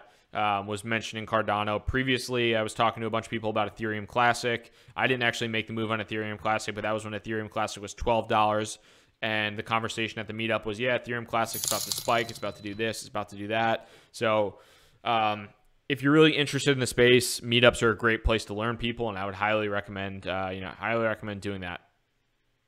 Anthony, thank you very much for that super chat. I do appreciate that. If you have a dog that needs training, I will do it for you. Just send me a note. Thanks for the advice. You're welcome. And I don't have a dog. I have hardwood floors, and I'm lazy, and I would rather look at Bitcoin charts than I would take a dog out for a walk, although I do like dogs and grew up with golden retrievers, so we got that going for us.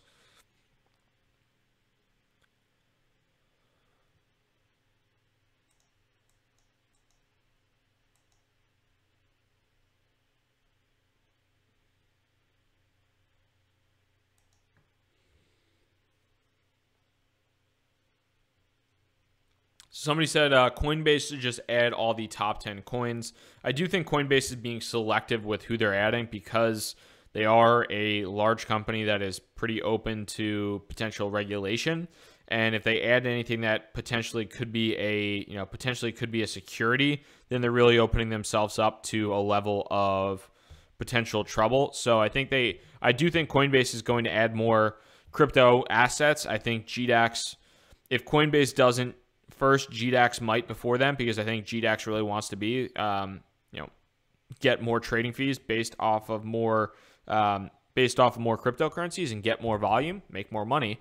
But they also don't want to get in trouble with the SEC or whoever it might be, because they add a cryptocurrency that is a security and not a utility token or whatever it might be.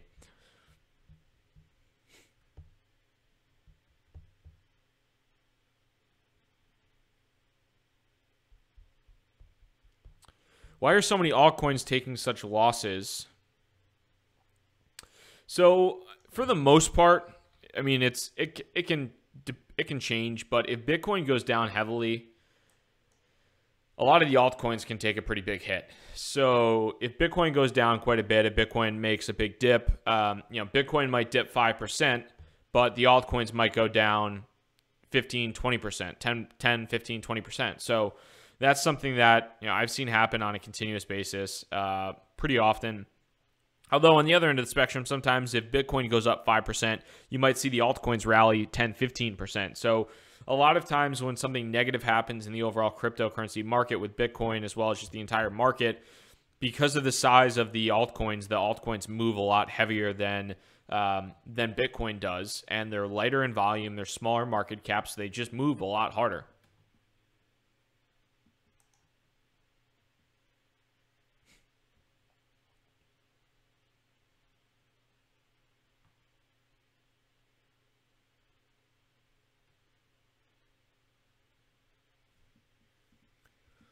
Guys, if you are new to the channel by any chance, really do appreciate all you folks taking the time to hang out with me today. So that's fantastic. But if you are new to the channel by any chance, throw in a subscribe and then hit the little notify bell next to that. And that way, when I do go live, you get those notifications and can join from the start or whenever you want to join.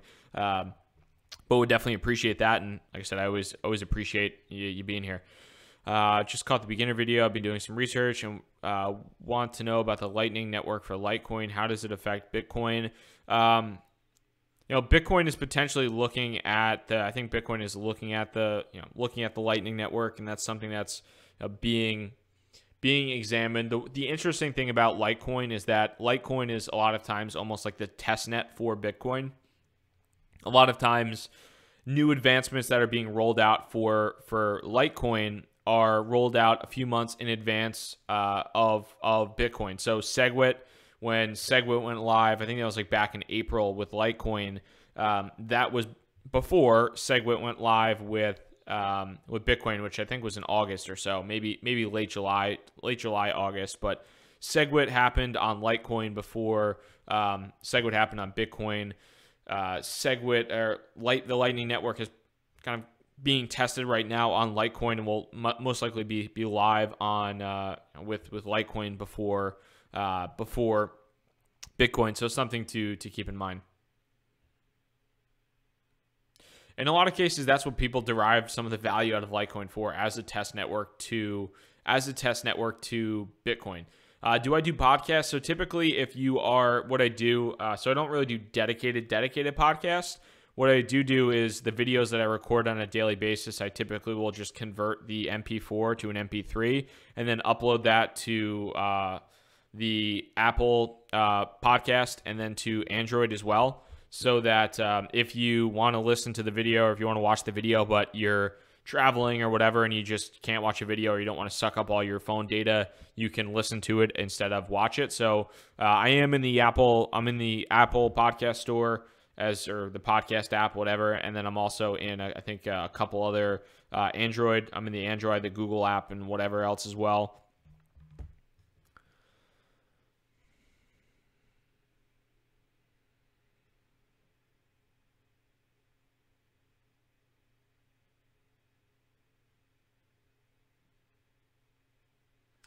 So somebody mentioned it's extremely concerning that during crunch time we can't make a move because of wallets like Coinbase. It's opened up my eyes, and now I'm opening different wallets with different accounts with 3 or 4 different companies or wallets. I don't think that's necessarily a bad idea because, if you sometimes, it's definitely something it sucks, but it's something that is unfortunately somewhat of a reality in some cases in this space, is that the crypto world has grown so fast in the past 12 months. The number of people that are on Coinbase right now and trading on these exchanges has gone through the roof, and human support, technical support has only grown so quickly, and the servers get crushed and whatever happens, and it's not always great. So if you do want to spread out if you always want to have the ability to make a move whenever you want to make a move, then spreading out some of that risk or spreading out that across a couple different exchanges is not a bad idea.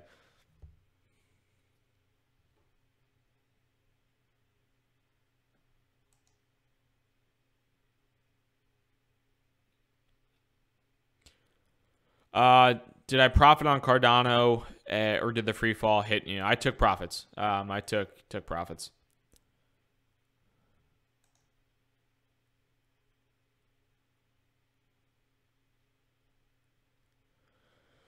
So after Bitcoin and Ethereum, what are the 3-4 altcoins that you recommend buying, and on what exchange if you're in the US? So I use Bittrex and I use Binance. Those are the 2 exchanges that I use primarily for crypto exchanges, and in both cases you can transfer your Bitcoin or your Ethereum directly to Binance or to Bittrex if you'd like to. They both have a pretty significant number of trade pairings that you can run with. So I like both. As far as things go on, what's up, Jacob? How's it going, my man? As far as, what was the other question? I just got lost. I'm sorry. Do I need a moderator? Yeah, probably at some point I will. It gets a little bit tough to do everything and kick out the occasional person, but for the most part, you look tired, CB. Time for bed. Yeah, I'm a little bit tired, honestly, but I'm keeping it rolling for now. So we'll keep it going a little bit. Probably keep it rolling until about 10 p.m. and then 10 p.m. my time. So about probably 15 more minutes. We'll take these questions, and then from there we'll keep it rolling after that. But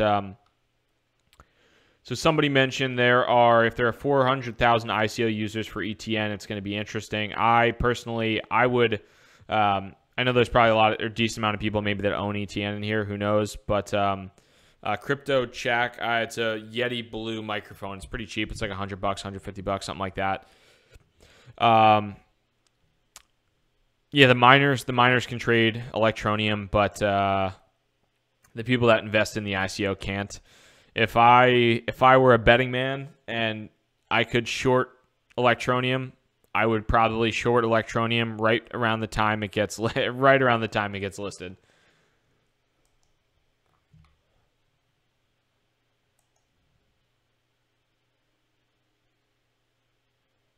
Somebody said Digibyte. What are your thoughts on this crypto? I'm not a big Digibyte guy. Not too big Digibyte. It pumped really hard back in May, and a lot of people have kind of been pumping it still on the way down, and trying to say, hey, this is a great opportunity. This is, the next big thing, blah, blah, blah. But I'm not a big Digibyte fan. I've seen some of the people pump Digibyte in the past, and I'm not a big fan of those type of things where it just gets shot up by some random person yelling about it on a YouTube or whatever it might be.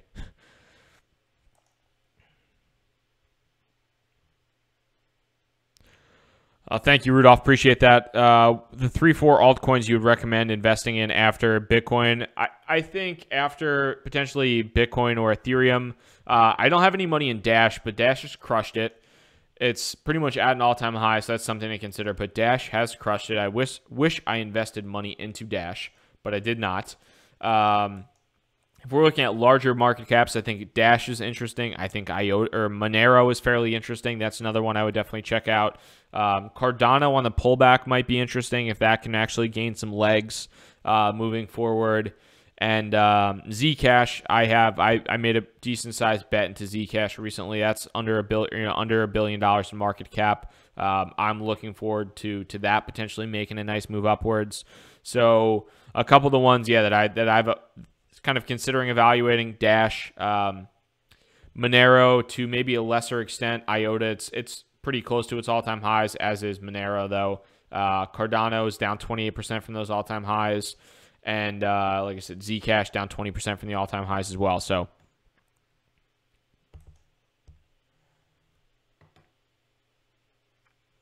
if your hard wallet fails, is there a way to recover it? Yeah, there's a recovery key. It's like 25 words or something like that you get. There's like 25 words or something like that you get onto, that you basically can get. And that way, if you lose your ledger or if it gets burnt down in a fire, then you have access to that. Yeah, I haven't touched EOS because of the 1-year ICO. I haven't been a fan of that process. I think that was kind of silly that they did that, but who knows?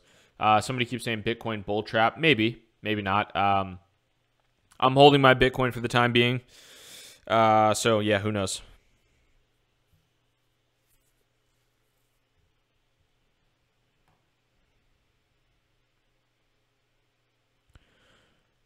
Should I buy the Bloom ICO? I think that's up to, quite frankly, that's up to you on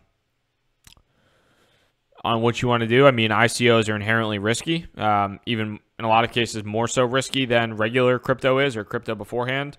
It's risky for a couple reasons, and this is something that can pay off good, and it could pay off well, it could pay off poorly. But if ICOs, in some cases, you have inherent risk because you're putting money into these ICOs, and depending upon the time between when you invest in the ICO and when the token comes out, you can, like, let's say so right now the Bloom ICO happened.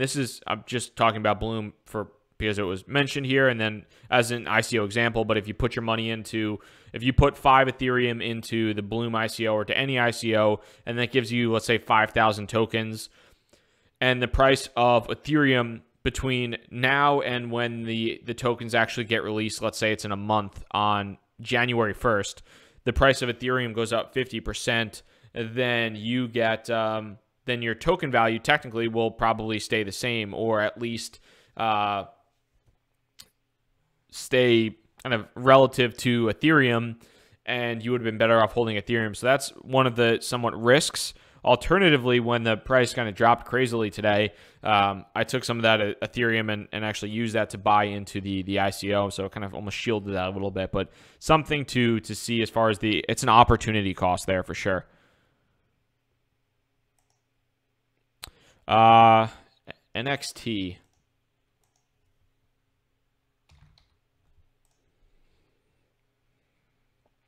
So NXT has been around for a while, since May of 2014. So not as long as Dogecoin. Ain't no Dogecoin OG, but it's been around for a hot minute for sure. And yeah, I for the most part, I don't want to say I stay away from the cryptocurrencies that have been out for a while, but in some cases I've been less interested in some of the cryptos that have been around for a long time outside of like Bitcoin and I mean, even Ethereum is pretty new, but outside of Bitcoin and, to some extent like Litecoin, but some of the ones that are back from like 2014 that I think have lost a little bit of favor in terms of investorized, I've stayed a little bit away from.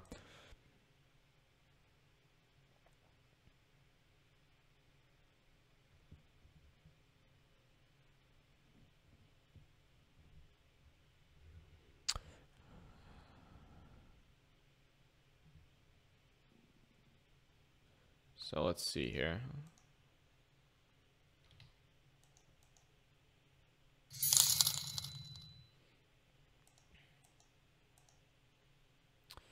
So, I mean, just looking at the depth chart right now, where we're at this point in time, it's I don't want to say it's tough to analyze the depth chart right now, but it's a lot less stable than it was. It's a lot less stable than it has been previously, just because this has been such a crazy day.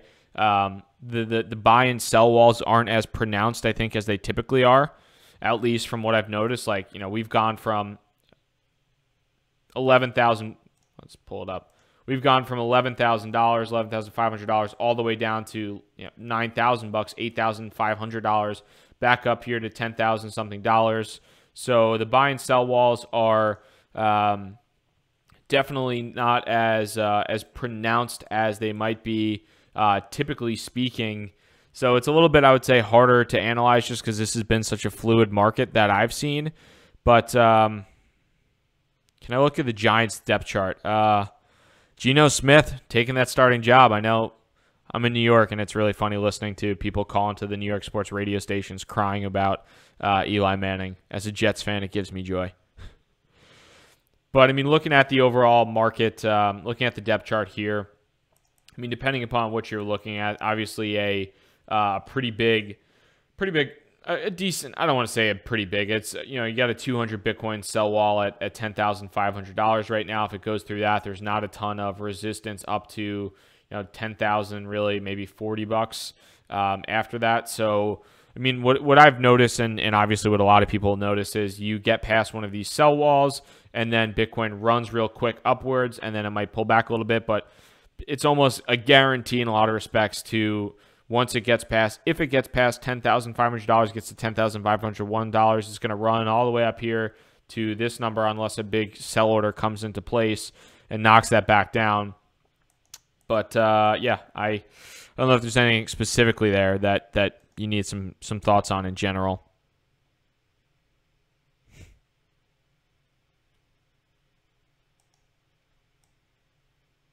And it's funny, too, today, because I actually, so somebody mentioned super chat-wise. Let me see here. Let's see if this works or not. I'm pulling it up in the other screen. But I actually registered.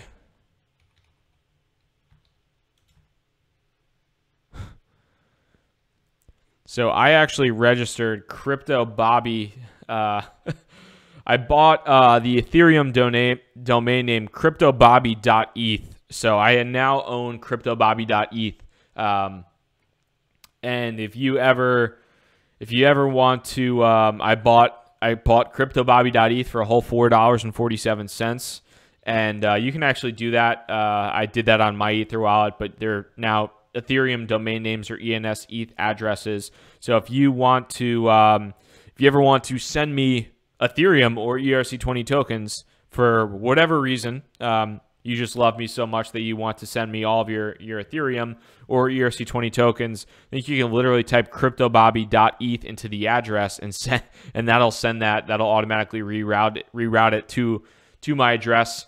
So somebody mentioned that, and I was like, hey, yeah, that's cool. I'll check it out. So that actually went through. I bought that like back in late September, but I think I went through the actual process of routing it today and doing all that, setting the resolver today. So it's kind of funny.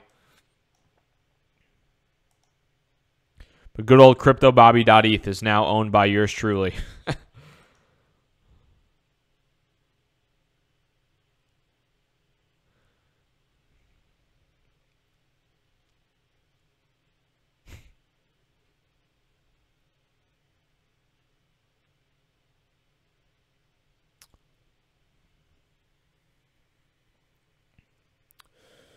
So, do I think the equities sell-off today was funds coming to crypto? I haven't seen any type of specific correlation yet between, and I don't know anybody who has been able to point to a specific correlation yet between the equities markets and cryptocurrency. If anybody has any hard data otherwise, but I haven't seen a correlation yet one way or another, quite frankly.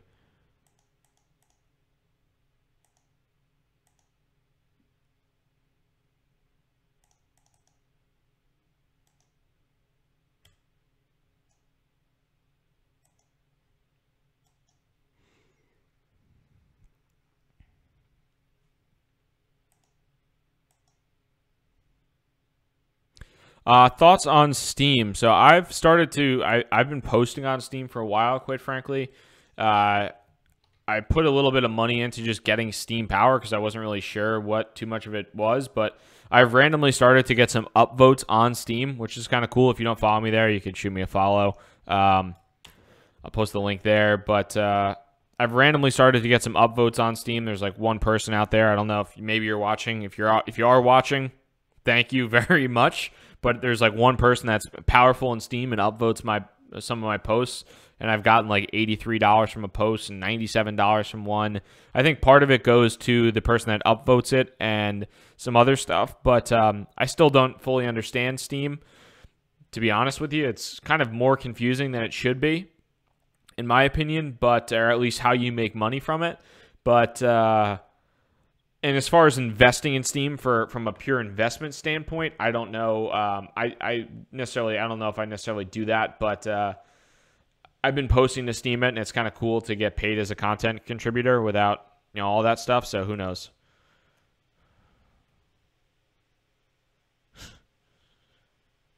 Do you have to pay for Coinigy? Yeah. Coinigy, I think, is like $19 a month or $15 a month. I like it for what I use it for. You might not. It might be overkill for you, but if you want crypto charts, there is a free trial, so you can try it out and see if you like it or not.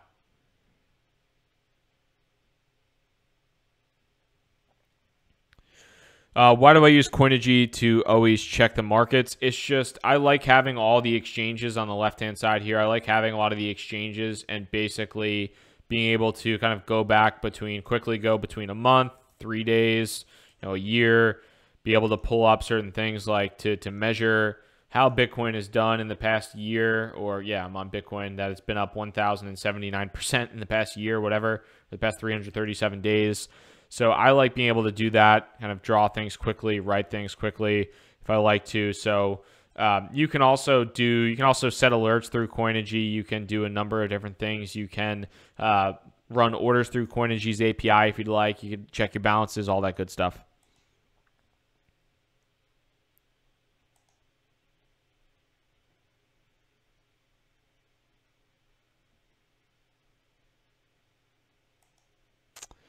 Yeah, for $20 today, $20 a month, they should have been online and not down scheduled for maintenance. Yeah, I agree with you. Especially when they put that, I don't know if anybody else saw, they had instead of signing in, they had a game of like Atari Pong. It was like, hey, you don't have to rub it in by telling me that I can't log in to see my charts, but I can play Pong, so.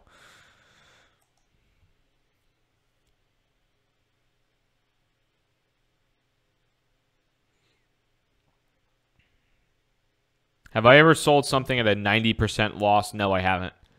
I would get in a lot. I would get out a lot quicker than I would at 90% loss. That's pretty rough. Pretty rough. Why do all your buy orders keep getting canceled on Coinbase? Coinbase is being a little bit wonky right now, so maybe I would try Gemini if that works for you. But Coinbase has definitely been a little bit wonky recently. Let's take a look at the. There we go. Looks like that Looks like that $10,500 sell wall might be coming down in the very near term here.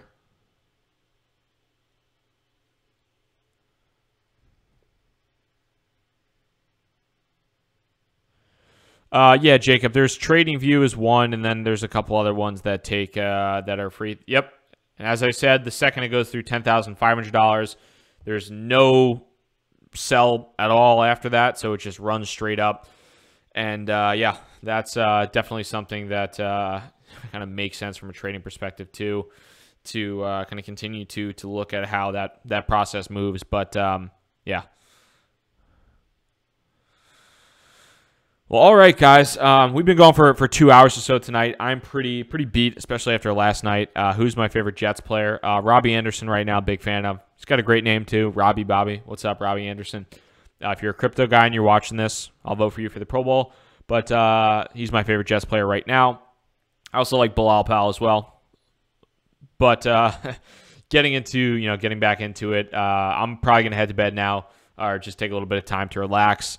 And I really do appreciate everybody's time and input today. Hope if I wasn't able to answer any of your questions, I really do apologize. I try to get to as many of them as humanly possible, but not always the easiest thing in the world to do.